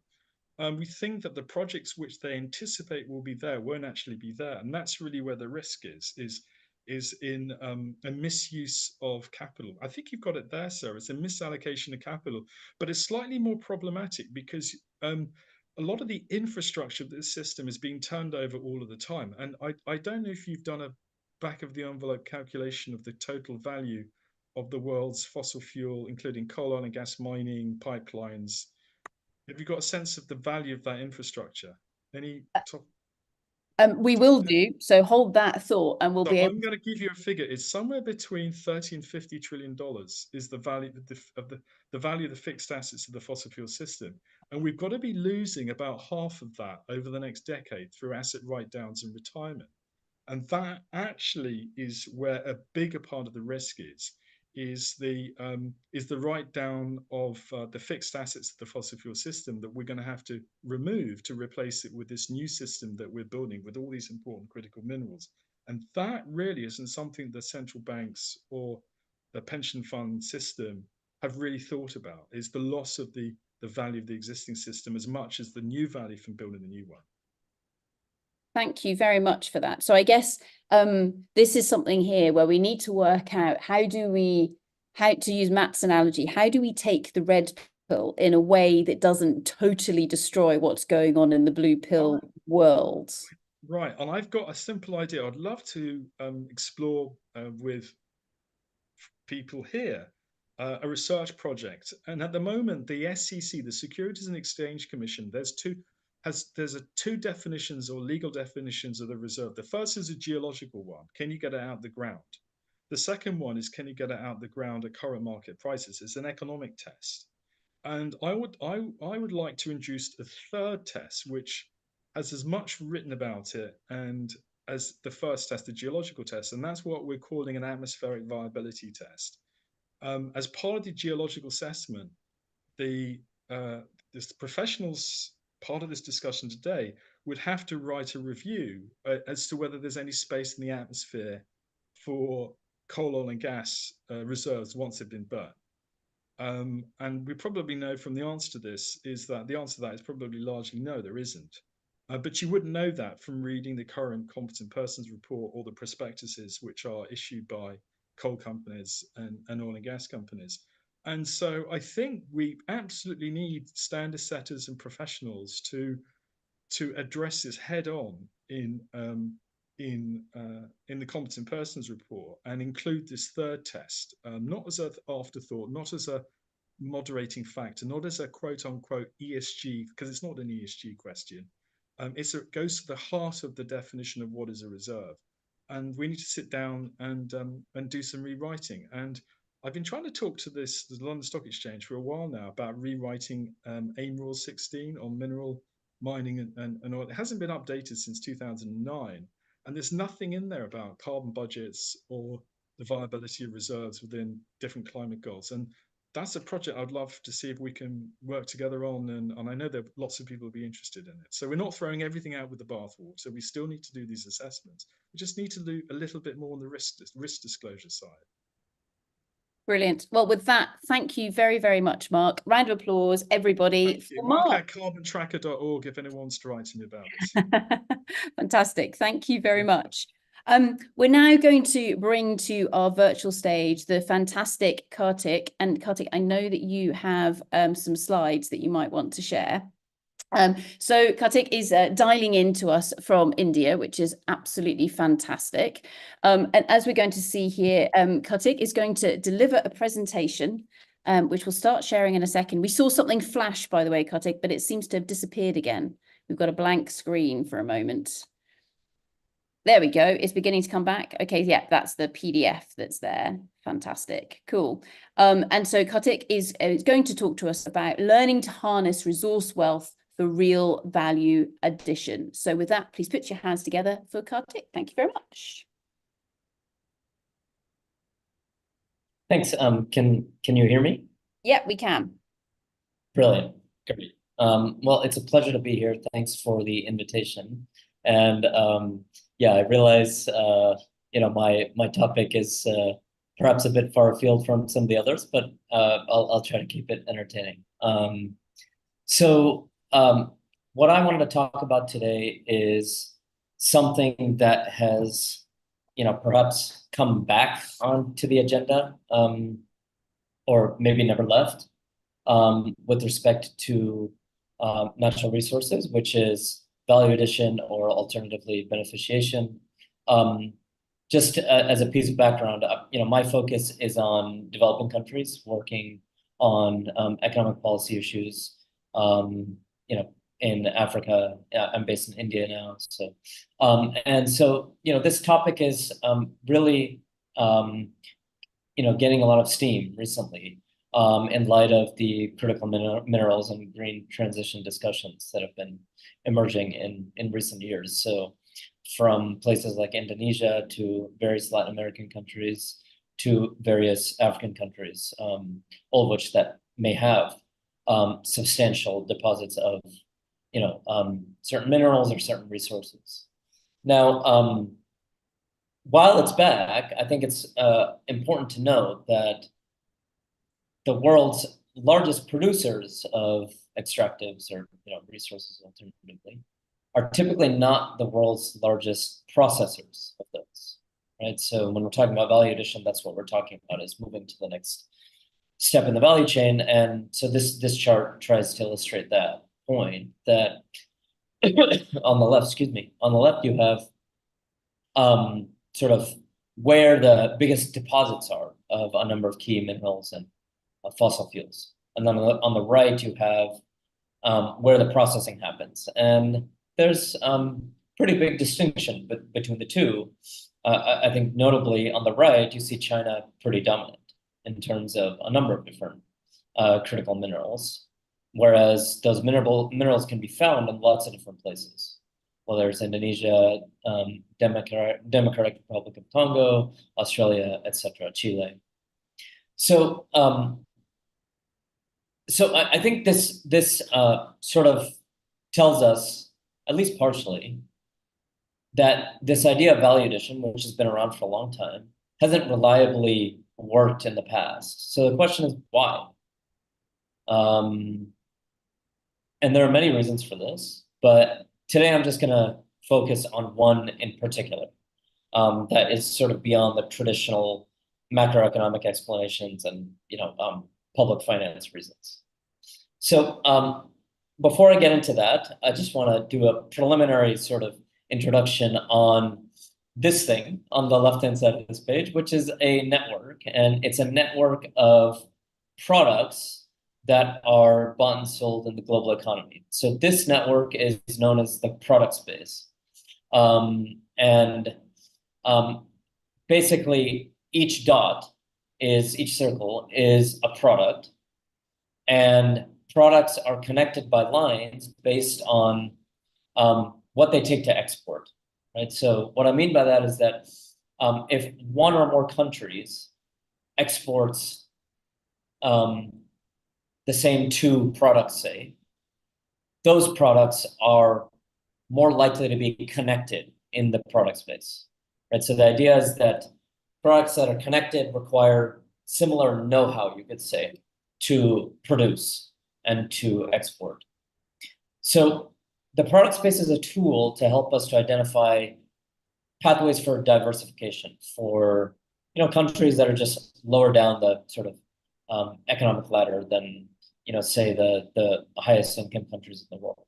And so one way we can think about this is that the more a country exports products in the densely connected parts of the product space, so sort of in the middle, the more opportunities that that country will have to diversify, to be able to produce and export other types of products. And that goes back to this point about, you know how to do A, and A is related to B. Making A is related to making B, so that makes it more likely that you're able to make B. Right. So happy to talk more about the product space, lots to say, but that's a brief introduction. So, right. So one thing to note with respect to resources here in the product space is that they are on the periphery of the product space. So I've circled in red here. And so what does that mean? That means that minerals, fossil fuels, etc., are not connected to many other products. You can just see it, right? They're not in the center of the network.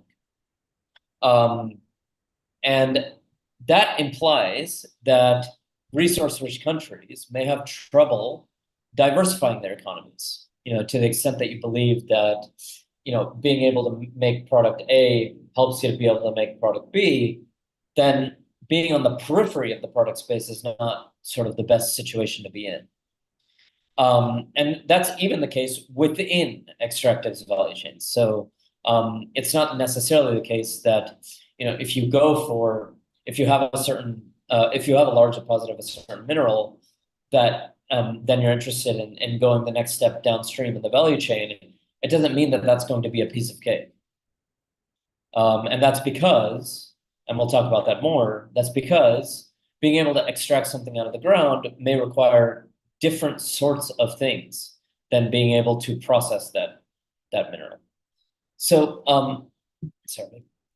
Right. So I think the point that one of the main points that I want to make is that focusing on value addition, if you're a resource-rich country, is perhaps unnecessarily narrow and historically unlikely, right? And the first point there is what I just said, which is that it's difficult. And we can see that just historically and empirically, that it is just not the case, that the biggest processors are always the ones that have the endowment of that mineral in their country.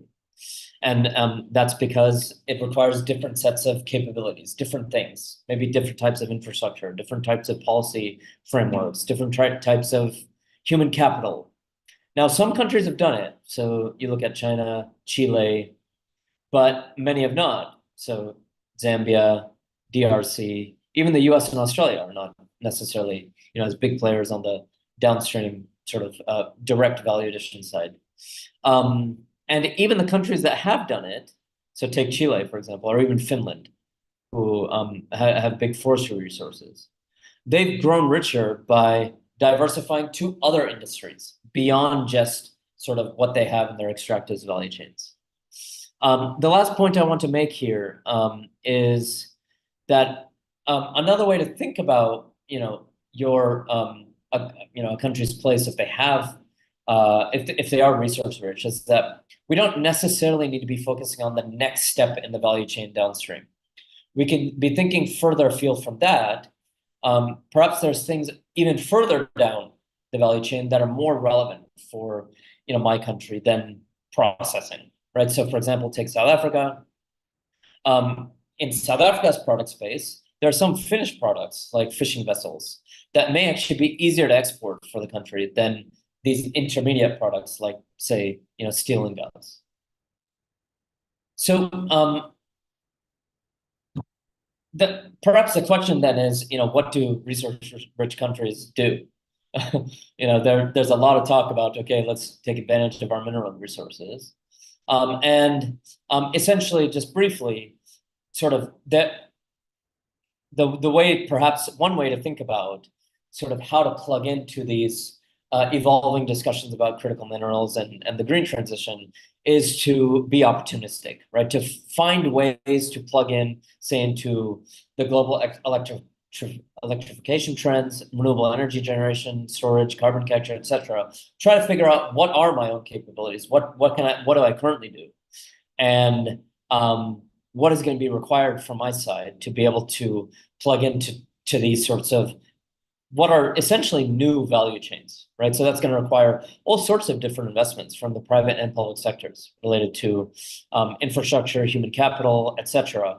And that's where resource revenues can actually play a role, right? That's where investing those responsibly and towards sort of future-oriented growth can make sense. So a couple of examples: India is sort of, having some making some progress on this in terms of chip design and sort of the semiconductors value chain, and in EVs. And Chile, amongst other countries, is trying to go deep on green hydrogen, right?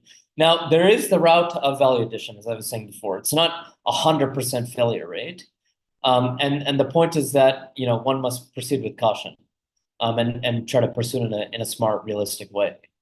And importantly, for lots of countries that are resource rich, they're also just in an absolute level sort of relatively poor compared to a lot of other countries in the world. And so they may need to figure out how do we actually get the technology, the capital, the human capital into our country so that we can actually do this, rather than our past attempts, which have mainly been words and little action. Right? And so that's where partnerships and perhaps even bargaining hard with say the US, for example, or other Western countries that have a strategic interest in these minerals can play a role. So, a couple of examples here: Indonesia, although there's still uncertainty sort of on the nickel side, and then DRC and Zambia have signed a joint venture sort of to make batteries, which again, it's on paper for now. We'll see what happens in practice. So I think the point that I want to drive home on this slide is essentially that there's lots of other things that are required other than having a big resource endowment to be able to do things downstream, to be able to successfully engage in economic activities globally downstream. You need to make strategic investments. You need to find the right skills. You need to facilitate technology adoption, etc. And this process fundamentally is an iterative learning process. It's not one that you know how to do on day one. It's actually one that you have to figure out as you go along.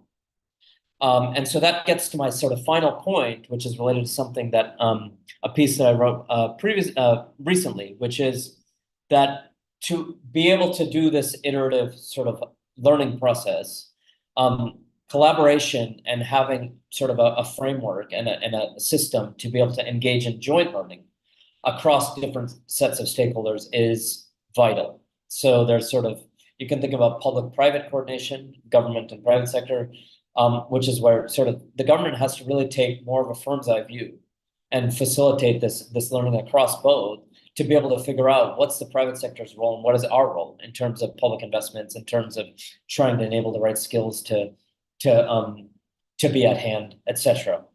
And then you can think about another type of coordination, which is public-public coordination, which is about mechanisms to coordinate across government, both sort of different sorts of government agencies, but also across government levels, whether you're talking about national or subnational. We have some examples here on the right side that sort of indicate times when that's been done successfully. So both of these types of coordination are going to be a linchpin of being able to engage in this, what I was calling an iterative learning process, to figure out where can I, as a country, fit myself into these sort of new value chains that are coming up as a result of these sort of geopolitical interests and these new emerging trends. So I think I'll leave you there. Thanks very much, and looking forward to the questions.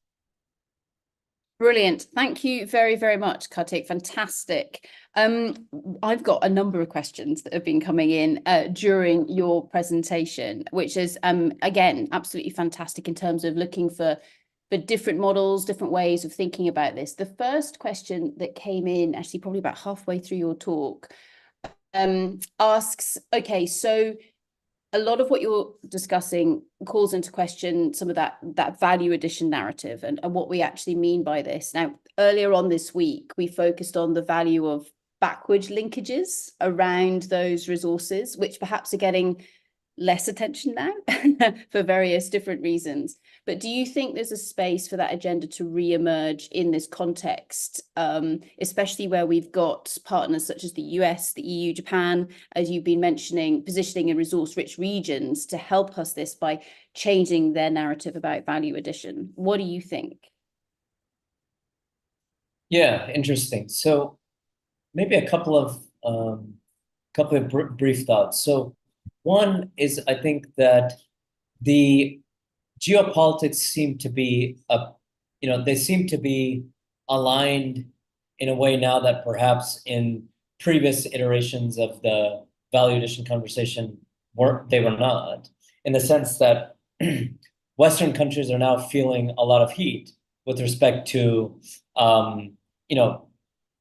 developing alternative sort of supply chains and access to the things that they need, right? So perhaps there is a bit more incentive alignment, you could say, between, say, the US and some African countries that have large endowments of these key minerals, in such a way that maybe there would be a bit more scope for some of these countries that are resource rich to be able to actually make the investments and get the partnerships and help that they need to make good on sort of these on paper promises.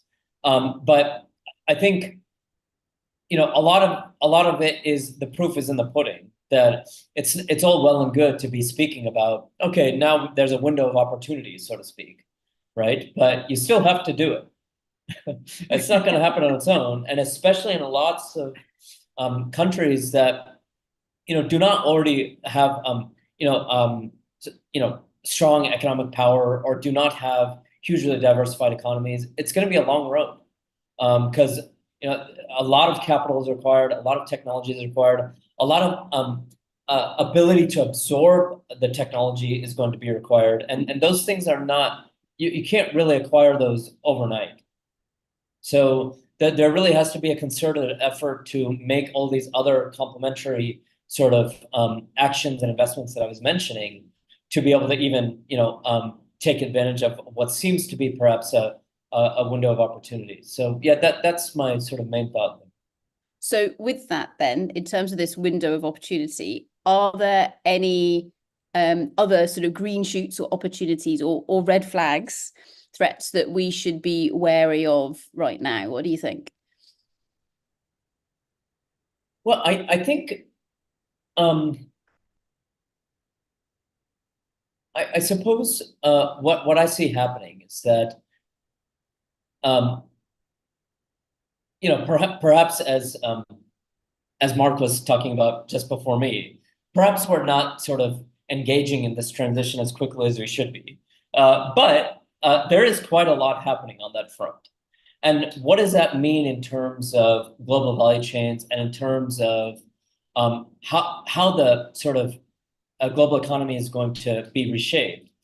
One thing that I think is clear is that there are going to be new sorts of products and perhaps new sorts of sectors, or sectors are going to take new shapes in such a way that there just might be new opportunities for all sorts of countries to be able to plug in, whether or not they have resources, right? So as I was saying before, and I'm sitting here right now, India is a good example that's really trying hard to push, say, on EVs, right? Especially two-wheelers, right? And that's largely as a result of the fact that EVs are becoming a thing in the last 5 years, right? And so I think it really comes down to countries being cognizant, having some sort of market intelligence about what's actually happening, what's happening on the global stage, how are global value chains being reshaped, and what can we offer that we can then sort of plug into these value chains to be able to, do something productive that both benefits us, but also that the rest of the world wants to buy from us. So I think that's one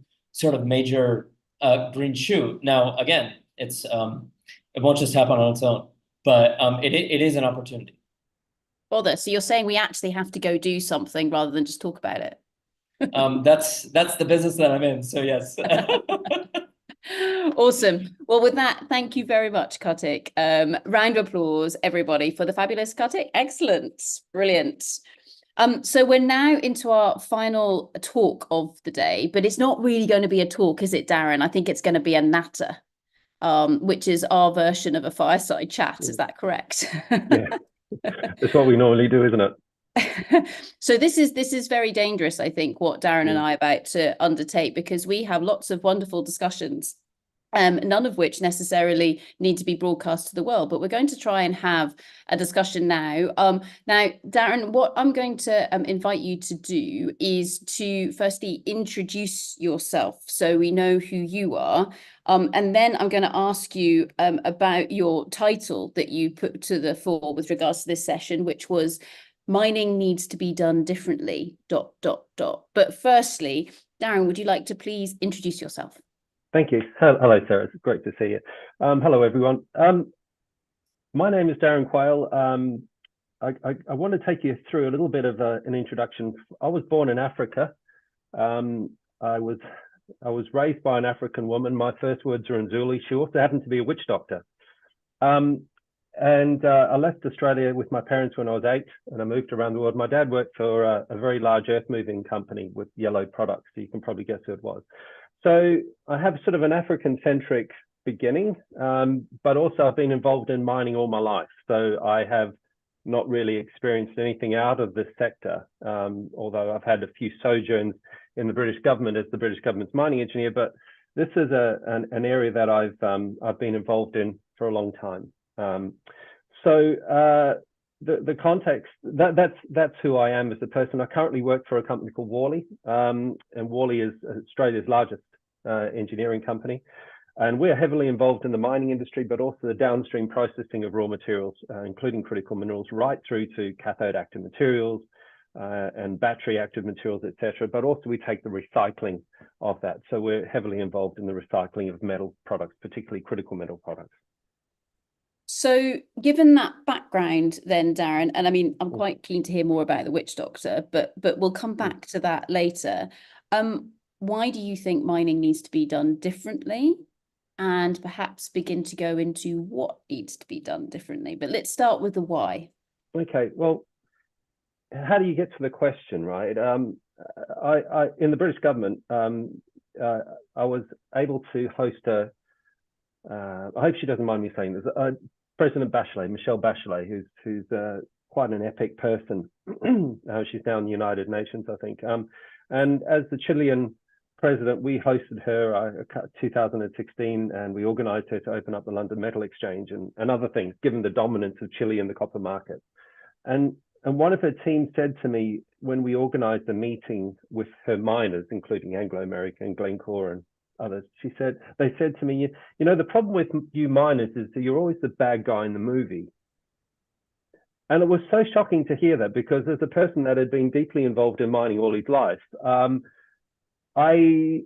loving the mining industry and so interested in explosives and things like that and big trucks, and that was such a deeply just perplexing comment from someone outside. And I started to realize that I wasn't picking up the full view of what other people thought. And then I asked a couple of friends. It started me on a journey, and I'm just going to share my screen for a second if I could. Could you describe what you think the mining industry is like and how it actually works? And I will just go to this one. Let me know if you can see that. Not yet. Oh, here it goes. It's thinking about it. There we go. Yeah. Right. So, and I've nicked this. I haven't put their name on it. But this is what they drew. And this is 124 years of history, but you can see a telephone going to a smartphone. You can see the Wright brothers playing at Kitty Hawk flying and going to, you know, the Airbus Beluga, which carts wings and other components to France from the UK. And then you look at a rope shovel going to a rope shovel. And it made me think about how mining had evolved, and had we changed it all, in the last 100 years compared to other industries. And I guess I became a little bit introspective and so forth. And I started to realize that, yes, mining probably needs to, yes, it has changed. It has changed remarkably. And this is quite an inflammatory slide to show people.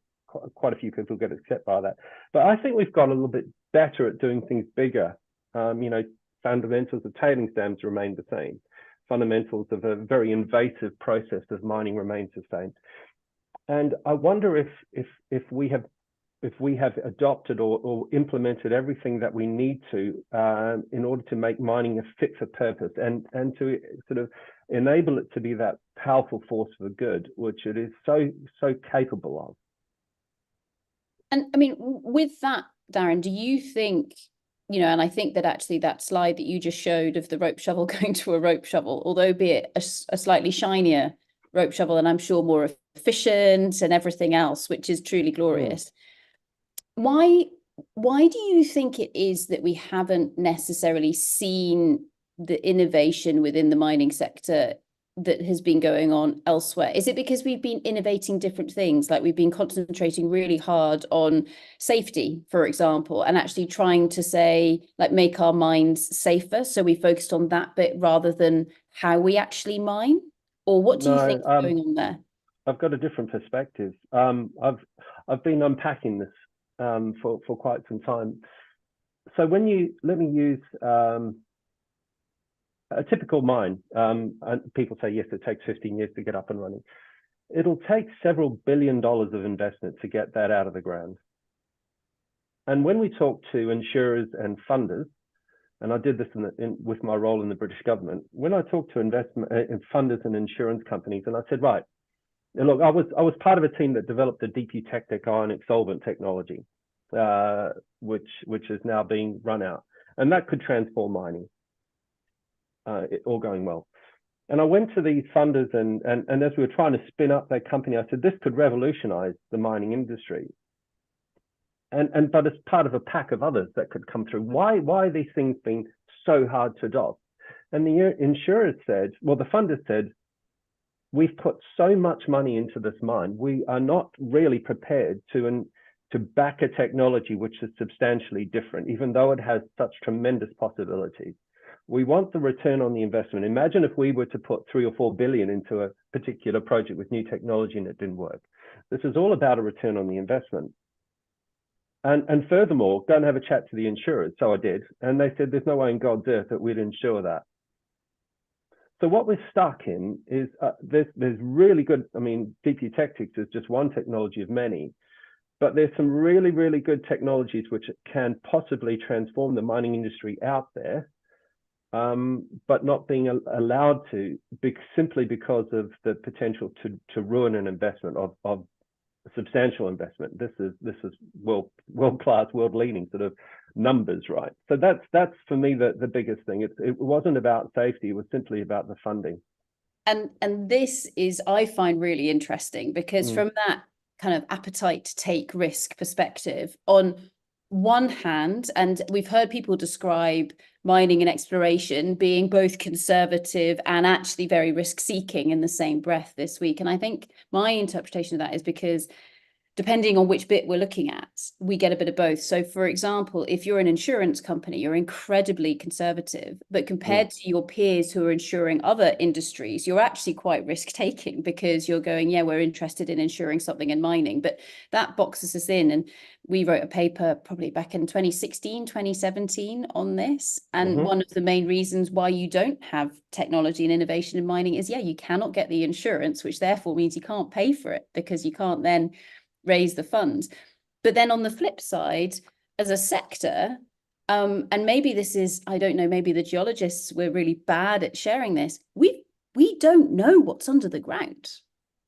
It's just a best guess. And yes, there's lots of governance around it, and we've discussed quite a lot of that this week. But that kind of comfort with regards to, okay, how sure or how confident are we in what we think's beneath the Earth's surface? I mean, Darren, you've worked in mining all around the world. Is that geological model ever correct? No. Well, it's ruined by the mining engineers, right? One of the biggest arguments I've had and the most threats to my own life have been blasting an ore body in the wrong direction and diluting it. Geologists are fearsome beasts. When you wreck their ore body, and so someone was talking about the reserve to resource conversion and all that sort of stuff. Yeah, that's great empirically. You can drill the living daylights out of it and get a measured reserve, but you put a dodgy mining engineer in front of it as well, you can destroy that very, very quickly, blasting on strike rather than dip, and so forth. So yeah, so there's so many factors, Sarah, which can interview and can affect it. And here's another one, right? We did a study at KCGM in Kalgoorlie in 1995 or 95, and the philosophy was work out who's the most important person in the mine, and it was a chief exec, a guy called Bob Crew led this, and you knew it wasn't him. He was, bless him, yeah, he knew it wasn't him. We found out it was the geo sitting on the digger spotting ore and waste. And when we looked at them, they were working a 10-hour shift. The rock was dirty, hadn't been washed down. The blast had gone wrong, and it was night shift, and they had no toilet facilities or anything like that. So that person's eyes spotting the delineation of ore and waste were the most powerful thing that we had. So we changed what we did, the way we treated geologists, the shift patterns. It was an hour on, hour off, and so forth. And our call factors went up by 300%. So these are some of the things that that people think you make $1 billion investment in a mine and it's all right. There's so many other factors that come into play, which can transform that from a very good idea to a very bad operation. And then so how do we change that? How do we do things differently and make mining better and more fit for purpose, to get what's out of the ground out and into the ecosystem? I think that's really interesting, and it maybe kind of builds on a little bit of what Vanessa was saying earlier in terms of who has the power, or kind of do you recognize who the people who kind of have the most influence or the most, kind of the biggest decision-making kind of crux point on an operation. And yeah, it is usually someone you don't expect, like that poor little geologist who's been made to look at rock coming past in trucks. Just Darren, leading into your experience, because of course you've spent a huge amount of time in that kind of broader world of raw materials, and something that we haven't actually spoken about this week, but I was last night we had Anne Thompson come and speak to us. And for those of you who haven't come across Anne, she's a phenomenal geoscientist. She is now the chair of the Society for Economic Geologists, and she runs a podcast called From Discovery to Recovery, get it the right way around. And in that, one of the things that they were discussing in the latest episode was around the specification of what a mining company or the processing unit of that company actually produces. And the reason why I'm talking about this is because, of course, what we're starting with is nature. It's something that's natural, and it's beautiful and it's wonderful, and it's certainly not homogeneous as much as the metallurgists would love for it to be. But for example, if you take something like lithium, the actual specification of what is in that product when it leaves, be it the mine site or the processing facility, to go off into a car battery, that's something where in the world of technology, they're still trying to work out, well, what specifications of that product do they actually need? So there's this interesting loop that's here, that if you speak to be it the material scientists or the people designing technology, saying, what do I actually need in that product? Because you don't just make pure copper. There's going to be some off-spec items within that. Darren, is there anything within this? Because to date, as far as I'm aware, the mining company has a contract to sell copper or lithium or whatever to a certain specification. And if they don't meet that, they generally get penalized. But actually, if there was more conversation in there around, well, actually, your technology could do with a lower spec, that would make it easier for us. Is there anything in that as being a blocker we can unlock? Yes, absolutely. It's a great question. I mean, the most powerful blending tools digger bucket, right? So let me take you through from mining. So nickel often, I'm speaking like a geo, I'm sorry, but nickel often occurs near cobalt, and sometimes it's very close, and sometimes combined. And one of the things that we've been talking about over the years was the nickel cobalt NMC, nickel manganese cobalt cathode, right? Now, if nickel exists next to cobalt in some deposits around the world, is there a role for mining blending at that place? So you don't separate the two and then recombine. You actually combine the two with all what I think you're hinting at is the deleterious substances, which are a pain in the bum sometimes to get out. So we're at quite an advanced stage with a very large mining company to look at that, and actually co-processing a lot of the products. So changing the way we do things with 4% of the world's energy is on crushing and grinding rock. 9% in making steel. So can we start taking the downstream, sort of the upstream energy component out of it by doing things differently and sort of adopting approaches that you have? I mean, so yeah, but I mean, again, that approach will have to go through. I mean, it's a mining engineering decision, but ultimately, it's quite a significant change in the way one mines, and it requires some changes in the processing and so forth. And that ultimately is funded by shareholders and so forth, and it adds a significant risk. And so many times that we've tried to change the way mining works, and we're dragged back to the conventional mining because stop messing around. If it ain't broke, don't fix it. But do we think it is broke? Yeah, I think it is now. If I'm honest with you, I think when you look at your children and you talk to them about what you do. And you know, it's becoming more and more difficult to not explain, but to make it seem like it's fit for its purpose.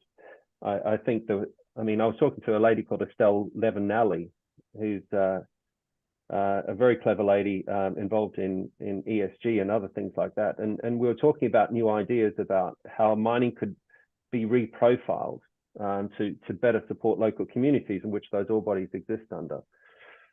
And we were talking about the use of blockchain distributed ledger systems. And imagine if we could, has technology evolved enough to be able to transform mining so it has a smaller environmental footprint, but the local communities, who are typically some of the poorest on the planet, benefit through this distributed ledger system actually being recycled, and so they never lose it. We use metals as a service rather than this linear process of mine, sell, and it goes into products and someone else does the recycling.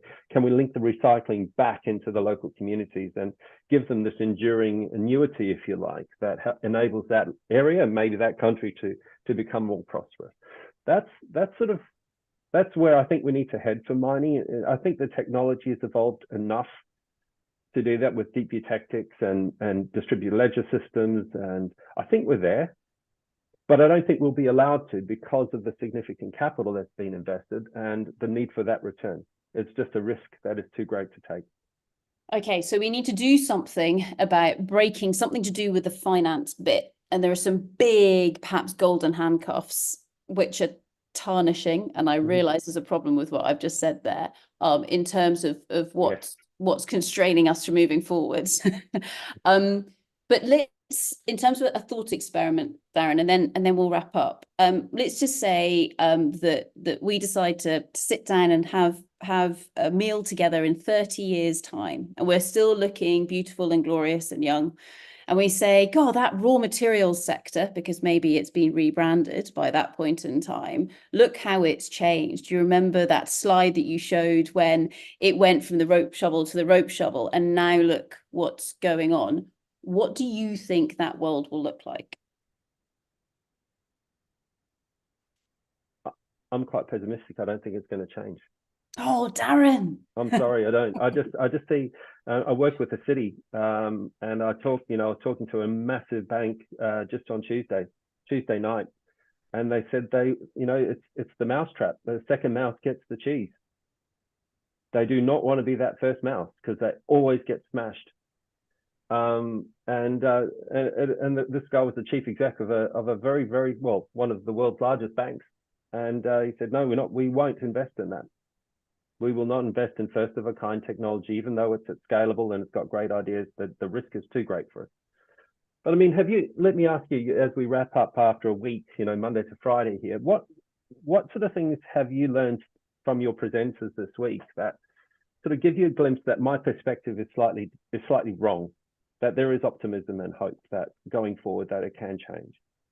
So I think that, yeah, okay, so in terms of the second mouse gets the cheese, perhaps what we are cobbling together at the moment is a slightly malformed, misshapen, inefficient first mouse that can try and go there and say, hang on a second, there are ways in which we can maybe do it. And I think that is a case of the only way that we create that first mouse is by actually trying to view raw materials in the entirety of the system. So actually viewing the raw materials both from the development of the land itself, because that moves through time, but then also that little molecule of copper as it goes off into the circular economy, etc. And the problem I think we often have is we mix those two up, because you've got two different things that are happening here, but we need to understand both of them. But with that, things like the circular economy, etc., it's not quite working yet. There are lots of things that aren't quite working yet, but that kind of tidal wave that's coming of that need for change has been building and building and building and building and is here. So there's almost a bit of a crunch point, a little bit like what we were hearing maybe from some of other speakers, where maybe from what Mark was saying in the oil and gas and the carbon worlds, there's a tipping point perhaps that we're going to go over sometime soon, where the oil and gas companies can't keep the pension companies interested because they're going to run out of dividends to pay them with to keep them on side. Now, do we need to wait for one almighty crash and a disaster to force the seesaw to go over to the other side of that tipping point? Or can we be clever and build the chief, kind of the building blocks to try and push it up and over? And I think that's maybe whether we're more pessimistic or optimistic with regards to what's coming. But there's so much change in the sector at the moment and so much diversity. I've never heard governments talk about raw materials so much ever. I mean, I don't know what you think, Darren. I mean, you spend a lot of time in, say, the UK government, I suspect, where nobody wanted to hear the word mining at all. And actually, is there a correlation with you leaving the UK government and people starting speaking about mining? I don't know. I mean, getting the critical raw materials strategy through the British government was interesting. We had one incident where a prime minister would not be, they wouldn't allow themselves to be photographed near a mine. Yeah. And that was, I hope Jeremy doesn't mind, it was Cornish lithium. It's geothermal lithium. It's pumping lithium out of the ground as water. But such was the lack of knowledge about what geothermal lithium was. They thought it was mining and they didn't want to be part. So I think we're there. I think we're moving fast. I mean, Nusrat Ghani and others, the ministers have been really positive, but I think there's a long way to go. But I don't think it's governments that will make that change. I think you said all the policy, it'll come down to fundamental economics. And so how do you break out of this finance trap of return of investment versus technology advancement? How do you do that? That for me is the center of the problem.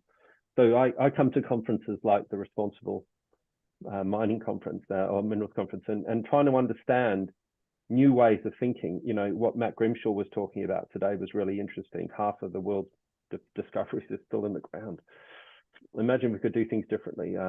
So, there's been a whole lot of speakers this week that I've been really interested in listening to, because I think mining needs to have more conferences like this one and online, because you need that edginess, you need that different thinking to be able to form a coalition to make a difference. I think it desperately needs it, because everyone, you know, it's often stated, everyone needs mining. And that's why we've been allowed to keep going with what we've been doing for so long. Yeah. And so, yeah, I mean, perhaps that, I guess, that safe space of everyone needs us, so we don't need to change is one of those reasons why we haven't seen that innovation in all forms. But I think just the final note maybe to leave us on now, Darren, is this is one hell of a big monster, be it under the bed or wherever it might be, in the words of Kate Smith from earlier on in the week. And of course, the way that you address a monster is not to necessarily address it head on, but to start nibbling away at the edges. By the way, I don't condone eating monsters, just putting that out there, but we'll roll with it. And I think that is something where, yeah, so from a personal perspective, when you get frustrated by something and then you go, but hang on a second, what could we do to fix it? And why isn't anybody doing this? Okay, well, actually step up and do it. So this conference in itself is, well, why aren't these people speaking to one another? Or why aren't we hearing this? And how do we think outside our own very safe spaces of where we think we're right and we speak to other people who think that we're right as well, or we all speak the same language? So the whole, kind of real impetus behind responsible raw materials is actually bringing together all of these different diverse perspectives and going, wow, I had no idea that was what was going on, or I've got no idea what that person just said, but I will go away and do my research and I'll re-listen to their talk and I'll go, okay, I don't agree, but that's really interesting because it's planted a little gremlin of a seed in my mind. And then another example of that is, the mining is always the baddie in the movies. So what do? You set up a production company. Oh, where you keep buying one of those. So, but then the key is, well, what film do you make? What do you actually talk about in terms of not spinning things or anything like that, but raising awareness so people can come to their own decisions with regards to, okay, where might some of those solutions be? But those are my thoughts. Darren, your final thoughts before we open to the full panel. Well, let's catch up next year and see what's changed. Let's there's a challenge. Awesome, brilliant. Well, with that, everyone, please put your hands together for the fantastic Darren Quayle. Excellent. Thank you very much, Darren. Brilliant. Okay, so what we are going to do is we are going to bring all of our panelists to the fore. So if you are still here, lovely speakers, we're delighted to welcome you back. But we've also been joined by the fabulous Grace Youngworth, who has been quietly sitting behind the scenes. And I know, Grace, that we were speaking earlier on in the week and you were like, I'd really like to come and join for the panel or something like that. And I was hoping, Grace, firstly, if you just like to introduce yourself so we all know who you are, and then just maybe provide any reflections either on what we've just heard or your thoughts with regards to critical choices. So Grace, over to yourself, and I'll spotlight you, but I will come with you into the spotlight so it doesn't make you feel so exposed. But would you like to introduce yourself and then your thoughts and reflections? Yeah, no problem. Can you hear me okay, Sarah? Can indeed, yeah. Great. For those that don't know me, I'm Grace Youngworth. I'm a technical director of mining and mine water at WSP Mining, but I also am our ESG and mining leader. For those that don't know WSP Mining, we're the largest global technical consultancy in mining, and we support mining projects through the whole life cycle. So right from the beginning, through operations and infrastructure development and into closure. So for me, I guess my perspective is that for critical choice, it's probably aligned with a lot of the discussions today. Whatever builds trust with both investors and communities, stakeholders, all mining stakeholders, is really the key to advancing some of these really important projects that we need. And so that involves clear and transparent consideration of all the ESG factors, project by project, so that we can help convincing both investors and stakeholders that these projects are really worthwhile. And that's the sort of space that I work in there, is transitioning these sort of commitments into actionable programs that middle managers and those responsible for projects can deliver and follow. And from a trust point of view, this is really important during operations. That's absolutely important, but it's also more important than ever at closure. And in our business, my closure colleagues tell me that 75% of mines are closed unplanned. And it's not because resources are exhausted. It's normally because of other factors like political factors, market, social license to operate, those sorts of things. So working your closure planning into all the technical aspects of mine development is so critical, because you might be closing unexpectedly and you have that legacy, you know, as the mine is just a temporary land user, but it, you know, the other stakeholders there for longer. So I guess from my point of view, it's really important to have this connection between commitments and actionable projects. I think still the industry doesn't really understand what that is. We need to be thinking about future ready mining, and that includes all aspects of ESG. And in order to do that well, we need to make sure that all our technical practitioners understand those critical ESG factors. We've embarked on a program with our teams internally to do that, which is being rolled out, and it's working quite well. And it was a lot of education. And so, you know, not just external education to the public, but actually practitioner education is really, really important. And I guess I'm slightly different to Daryl in that I have to remain optimistic. And I feel like the answer here is baby steps. There's not one big answer. It's going to be a combination of 100 small changes that we make as an industry that will allow us to get there. So yeah, I guess that's my thoughts and reflections. But yeah, some really great discussions today. Brilliant. Thank you very, very much for that, Grace. I'm now going to bring everybody else to the fore so we can have a bit of a discussion about that. And maybe, Matt, if I bring you in first. So Grace was mentioning things like we always need to be incorporating that visualization of closure, etc., so that it is a real thing that can be achieved all the way through the process. And Richard Harrington, of course, mentioned this in his talk earlier in the week. Do you have any thoughts on that? And then I'll go open up to the full panel. Yeah, I think, you know, you're going to guess I'm going to go straight back to exploration, because as we know, it all starts with exploration. But again, that's where the biggest opportunity with a lot of this stuff is.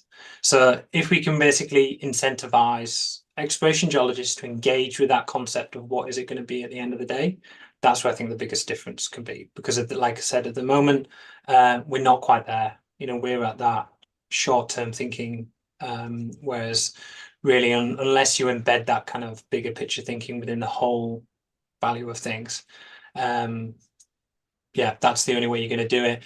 And instead of it just thinking of, oh, we're just going to close and that's it, go away, it needs to be that long-term future that you're kind of thinking of. And you know, I think most exploration geologists want that. You know, I want that. I live in the north of England, where there's a huge legacy with the mining sector and mining industry, and it's always feels like quite a big missed opportunity of how those societies and communities in the UK, anywhere else in the world, have kind of always left out by that failure of that long-term thinking, which is another thing I challenge us to think about. Yeah, no, we've certainly got lots of examples of that in the UK, don't we, Matt?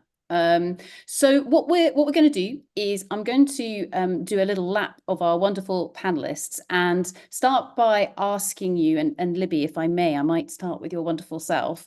Having sat here and listened, be it today or through the week, is there anything that you would like to highlight that you were either pleased to hear, surprised to hear, frustrated to hear? What do you want to raise? We'll go to Libby first, and then we'll go to Vanessa. Yeah, thanks, Sarah. There's been a lot to think about this morning. I unfortunately haven't been able to join through the rest of the week. The one that I think frustrated me the most, and I'll start there because I have a couple of comments, is the graphic that Darren put up, because I think it is highlighting some of the challenges that the exploration and mining industry faces. And I'm more optimistic than Darren that we will see changes. I know certainly for ourselves within BHP, we do have a ventures group and an innovation group, both of which are looking at putting investment and resources into those untested technologies and looking to see spaces where they can be trialed within our own assets and exploration projects. But again, it's not that step change. It's not that big difference that we can put a pin in. And I think that's probably the frustrating thing is, and it's the same as you asked me about exploring. It is right now, it's ripples.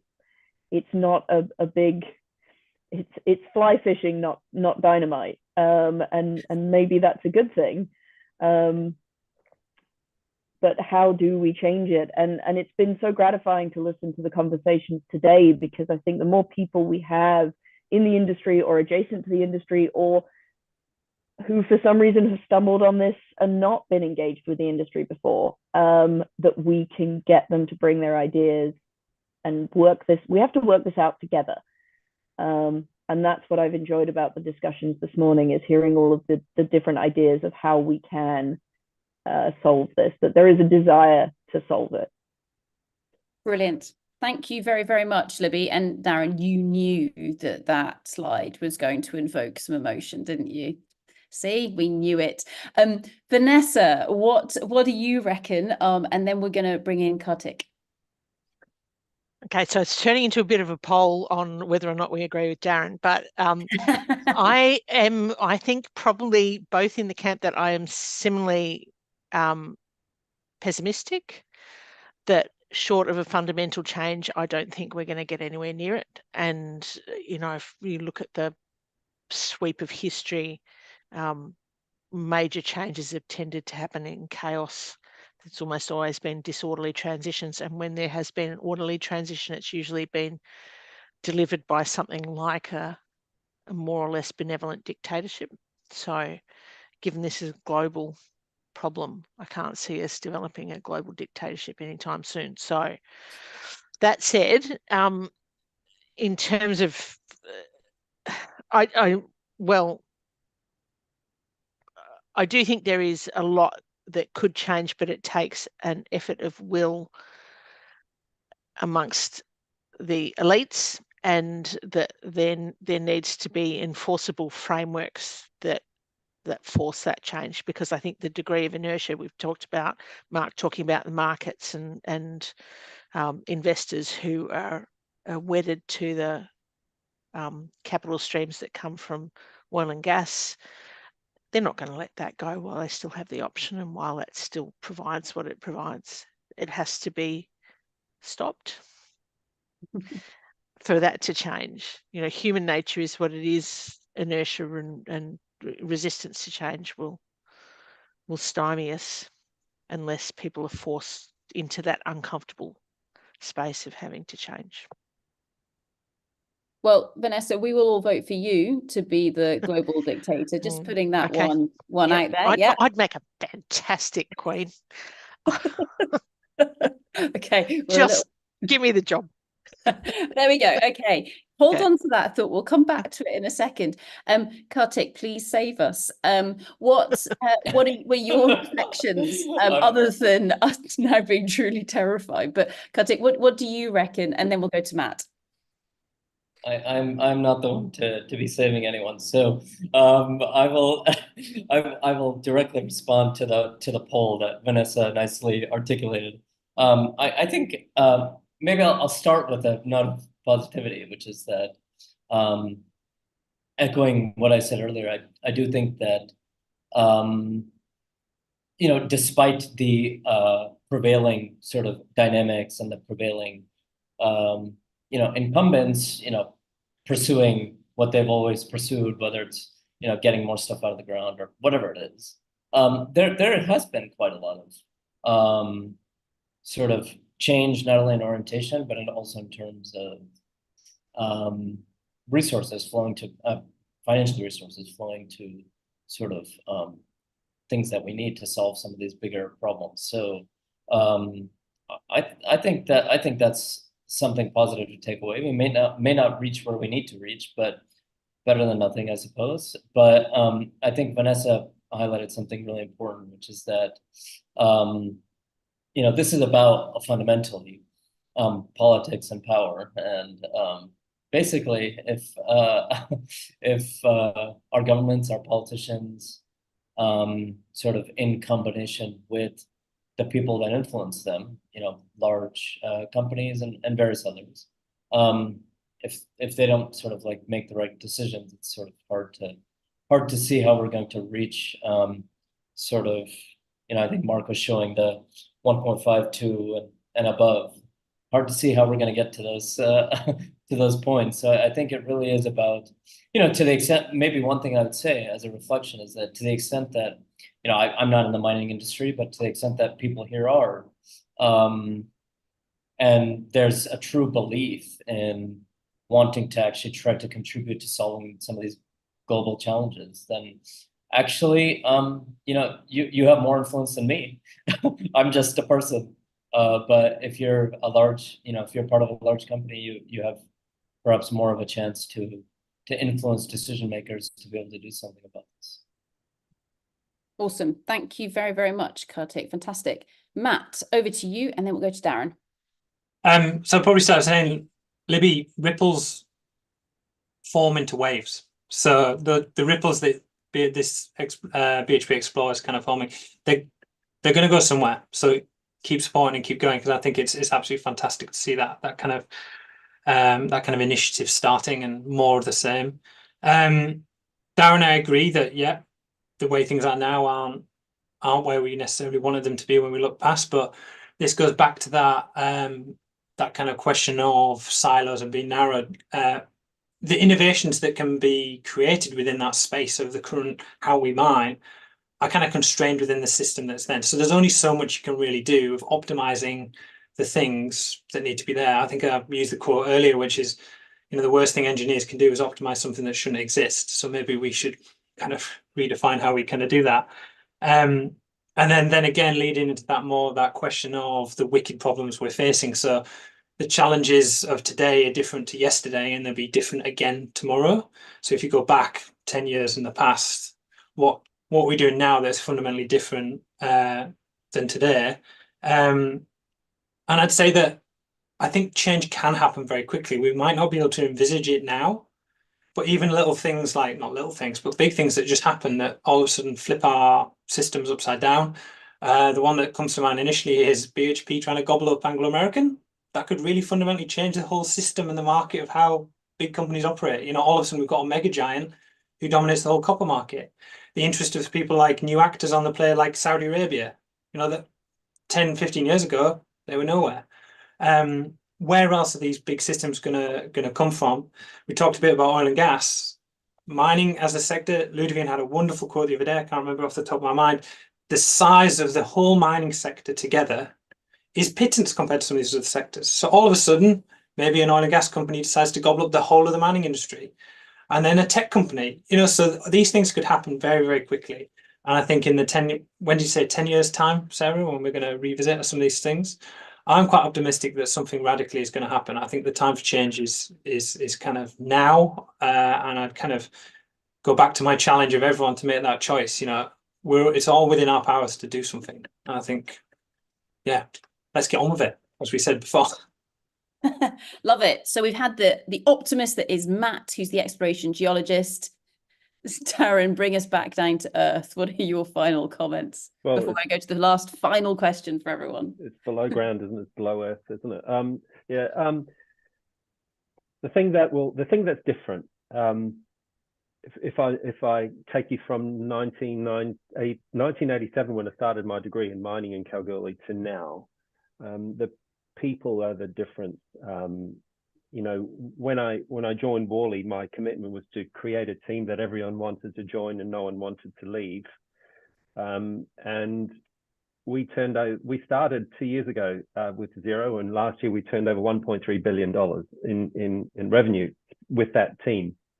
And if you look at the dynamics of that team and the change that we made in a short amount of time, they were mission-focused people. And that's the difference between 1987 and now, is that people want to leave a legacy, people want to make a difference, and they're much more connected through conferences like the Responsible Raw Materials Conference to understand that there are other people out there. So although I sound pessimistic, I'm a Labrador on a leash, right? I'm a very optimistic person, but I'm trying to be realistic. And I think that the way we change is through the people that are mission focused and create. And you look at the young, the people that will replace us, and they're a different character. They're no longer going to stay on that railway track. They're going to try things that are different, and they'll move and they'll shift and they'll transition from one place to another as they try and understand their own perspective in life. So my greatest confidence is in the next generation coming through, and my plan is to continue to come to great conferences like this one and listen and learn and hear other people's thoughts, but set the footwork or the infrastructure or the foundations of which that next generation can stand on and make the transition and the changes that we need. So I'm with Libby on that. You know, I think it is ripples step by step, and what Matt alludes to as well. But I think it will accelerate as we leave and the next generation take over. Great, fantastic. Thank you, Darren. So we're now going to pose one final question to all of our lovely panelists. And that question is, okay, you've been given a magic wand and you are allowed to change one thing. Okay, so one thing, and it could be anything to do in the entire world. So Vanessa, you can indeed be the global dictator should you wish. Okay, of course. So you're allowed to change one thing. What is that one thing that you change? Grace, I'm going to come to you first, and then I'm going to go to Libby. What are you going to change? It's a very good question. I think to make the most impact, what probably needs to be changed is a financial system that rewards responsible mining. So a system where there actually is a financial gain for doing mining in the right way. Right now, some of the majors are leading the way by self-funding innovation and other things like that, as Libby mentioned, and lots of the majors are doing that. They all have innovation projects. Actually, even some mid-tiers are spending their own money on innovation, but they're not seeing that return from the market. And I think if we really want to make a step change, that's the one thing I would change. Brilliant. Thank you, Grace. Libby, what do you reckon? And then we'll go to the global dictator herself, Vanessa. Yeah, this is an interesting one, and I will, because I do work for one of those big companies, caveat that this is a personal opinion.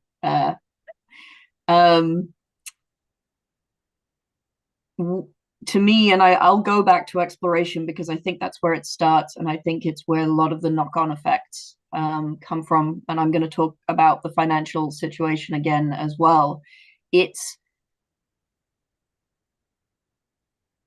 I'd like all explorers to be exploring for something that should then have to be mined. To explain that a little bit, not everything we find needs to be dug out of the ground. There are places where we shouldn't. We should leave it be. Is it a marginal deposit that survives because of the ebb and flow of the commodity price? You know, those are the kinds of questions we should be asking ourselves, and has been put by Matt and a few others. These are the kinds of questions that the exploration geologists should be asking themselves, and those companies doing that exploring need to be looking at the communities, the environment, the desire. Should this deposit be exploited? Should it be extracted? Do we need it as a global society? And I don't think that those questions are being asked enough by investors who potentially still see the exploration industry as a way to roll the dice to maybe make a lot of money and not necessarily think about what they're actually trying to achieve. And very much caveated, that is my personal opinion. It's okay, Libby, we shall attribute it all to yourself. Fantastic, thank you. Vanessa, what do you reckon? And then we'll go to... Okay, so I'll forego the global dictatorship piece, but if we're talking sort of magic realism, I think that the thing that I would, you know, what would be, to me, solve this problem, which is partly why I question whether or not it's solvable, is that we would have instantly created a set of goals that covered the whole of our system. So the whole planetary system, also business systems, human systems, that we had an agreed set of measurable and manageable goals that everybody could work to. So first of all, so mining doesn't exist in a vacuum. It feeds a demand. And that's part of the issue, is that if you don't dig stuff out of the ground that people want, gold being a great example of it, all sorts of bad things happen, because then people do it on the sly and around the edges. Anyway, the other aspect of having this whole of system goals and agreed goals is, secondly, I would say, if you could magically make it somehow that for every single one of us, the impact of our actions would be realised in our lifetime. So anything that you or I or anybody else did would come back to us within our current earthly state. People would be a lot more careful about what it was that they did. So I don't know whether we need to reinstate some kind of belief in God, and like a universal belief in an afterlife with the punitive God. That could work. And the actions that God, like revamping the 10 Commandments in some way to turn it into a set of like maybe echoing the UN SDGs or something. So Vanessa has now elevated herself from global team data to God. No, just God's representative on Earth. That'll do. Excellent. Thank you. So we're just dreaming small here. Brilliant. Kartik, beat that. And then we're going to go. Yeah, I can't. So I'll stay in the earthly realm. But very much related to what Vanessa said, perhaps a specific instantiation of that. I would probably say, if I could wave the wand, I would install a carbon price that is enforced. I think that won't solve any problem fully, but it can certainly get things moving in the right direction. And it can do exactly what Vanessa said, which is to get all of us, I'm an economist, so to get all of us to internalize, the externalities that we're all imposing on each other, essentially. So that's what I would do. Not God level stuff, but pretty punchy. So Kartik, fantastic. Thank you for that. Matt, over to yourself, and then we'll go to Darren. Yeah, I waved my arms in support of Libby, and then I realised that was our secret sign for Zoom bombing, so that hasn't happened. So apologies if anyone got worried about that. So no, I absolutely agree with that. I think it's fantastic, and again, echoing what a lot of people are saying, it all comes down to money, longer term finance that really values what we do. And then I go back to that word value. What do we mean, and how do you define value? Because at the moment, if it's just shareholder return or value of the mineral in the ground, I worry about those unintended consequences. So if we're just like, we just value what's in the ground, then it could lead to things like, because if I'm honest, as an exploration geologist, we have a lot of these minerals. It's just at what cost are we prepared to get them? So deep sea mining, going to various places on the planet that really would result in all this kind of other degradation. If we don't add in those other values into how we kind of characterize these projects, I worry that we're never going to get to that more sustainable future that we're trying to get to. So yeah, so value, and at what cost are we prepared to do this? Well, thanks, Matt. Darren, what do you reckon? I love what Kartik, Grace, and Matt have just said. I would love a financial system that better rewarded best practice. Created just like Apple and Samsung race to best technology available. They're allowed to innovate and invent and try new things and fail. I'd love a financial system, maybe based on carbon, that rewards that sort of activity. One of the things this is what Worley's all about. Our mission is to create a more sustainable world. So we actively encourage this sort of thinking, and I'll take this back to some friends in Worley, some of whom you know, Sarah, and maybe come up with something else, the second revision of that dodgy chart that I put up, and see what we can do.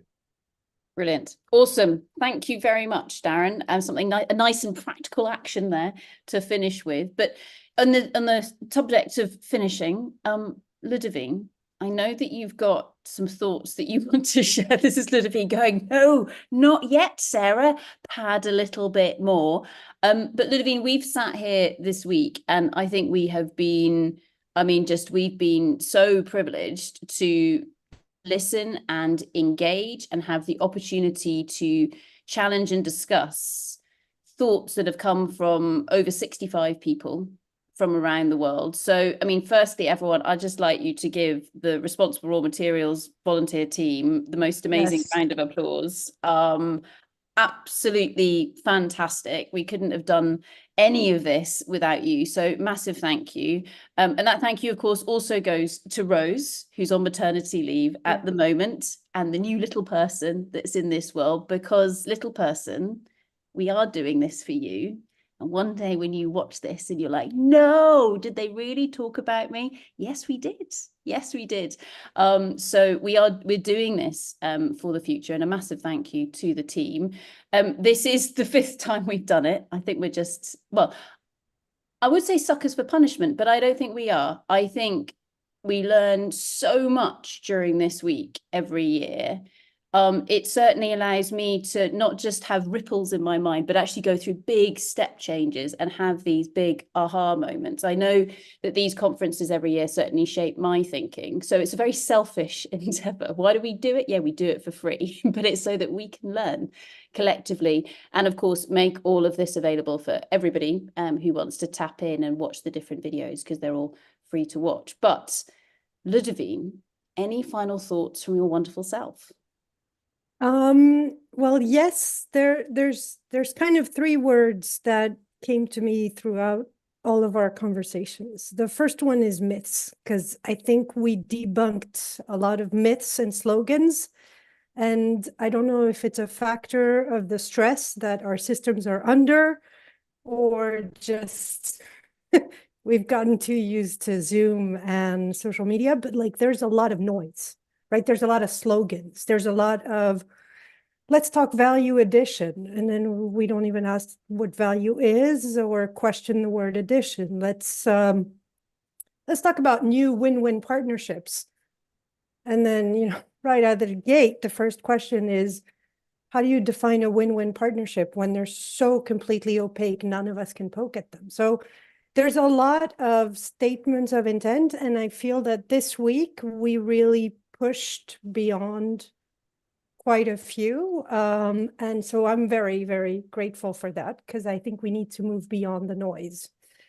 The second word that's coming up, and I'm directly stealing this one from your playbook, is elephant in the room. So there is a completely known, often discussed, and frankly, I find generally unacknowledged risk of like global and existential, value stake issue. And we are all, it seems to me, very aware that change is necessary, but yet somehow we keep doing a lot of business as usual. So I think the tension between urgency and inertia may be part of the stress and part of the slogans. But I got a lot of what came through this week was about how to move beyond the inertia, acknowledge the urgency, but not adopt chicken without a head strategies. As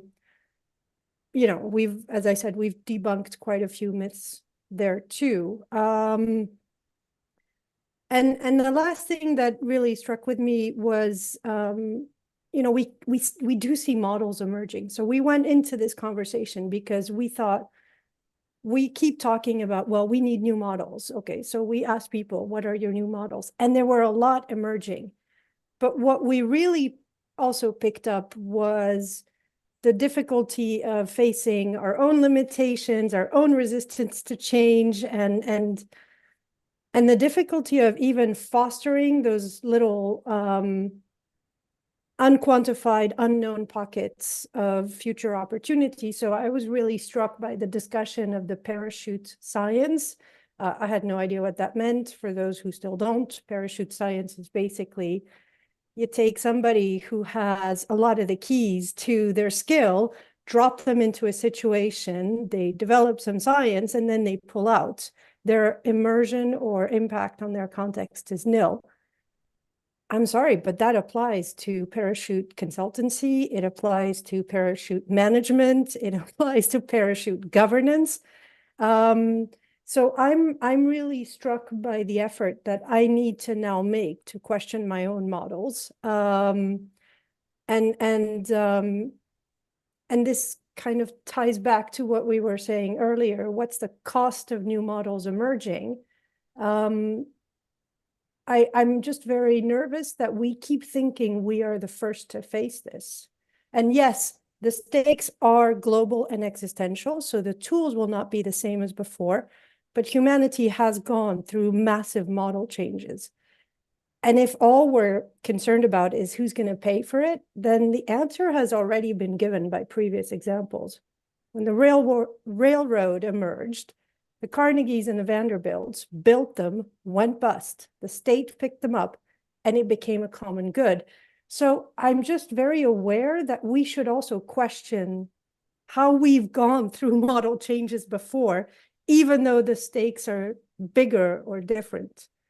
So that's a lot of what I picked up. And frankly, what will stay with me is the rethinking of the word value from Jeff Townsend, who reminded us that value is actually relative. It is in the eye of the beholder, and that recognizing that relativity is step one to redefining it. So that's my main takeaway. Awesome. Thank you very, very much, Ludovine, and well done in being able to try and summarize some of our huge amounts of thoughts over the course of the last week. So with that, everybody, we have hit time. Absolute pleasure to be with you over the course of the last week.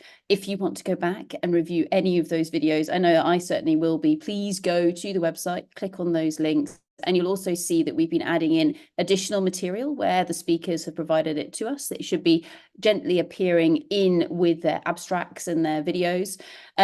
We've had a number of suggestions as to how we can keep things going through the year. So it's been suggested maybe a podcast or something like that. If you've got any ideas as to how we can keep these ideas flowing through the year, do let us know. It hasn't been decided if we're going to do number 6 yet. Ludovine, what do you reckon? Maybe we should take that offline. Yeah, we never should answer this on the Friday. Exactly. But no, absolutely fantastic. And thank you very, very much, everybody. Again, you have all been amazing. We will leave it there.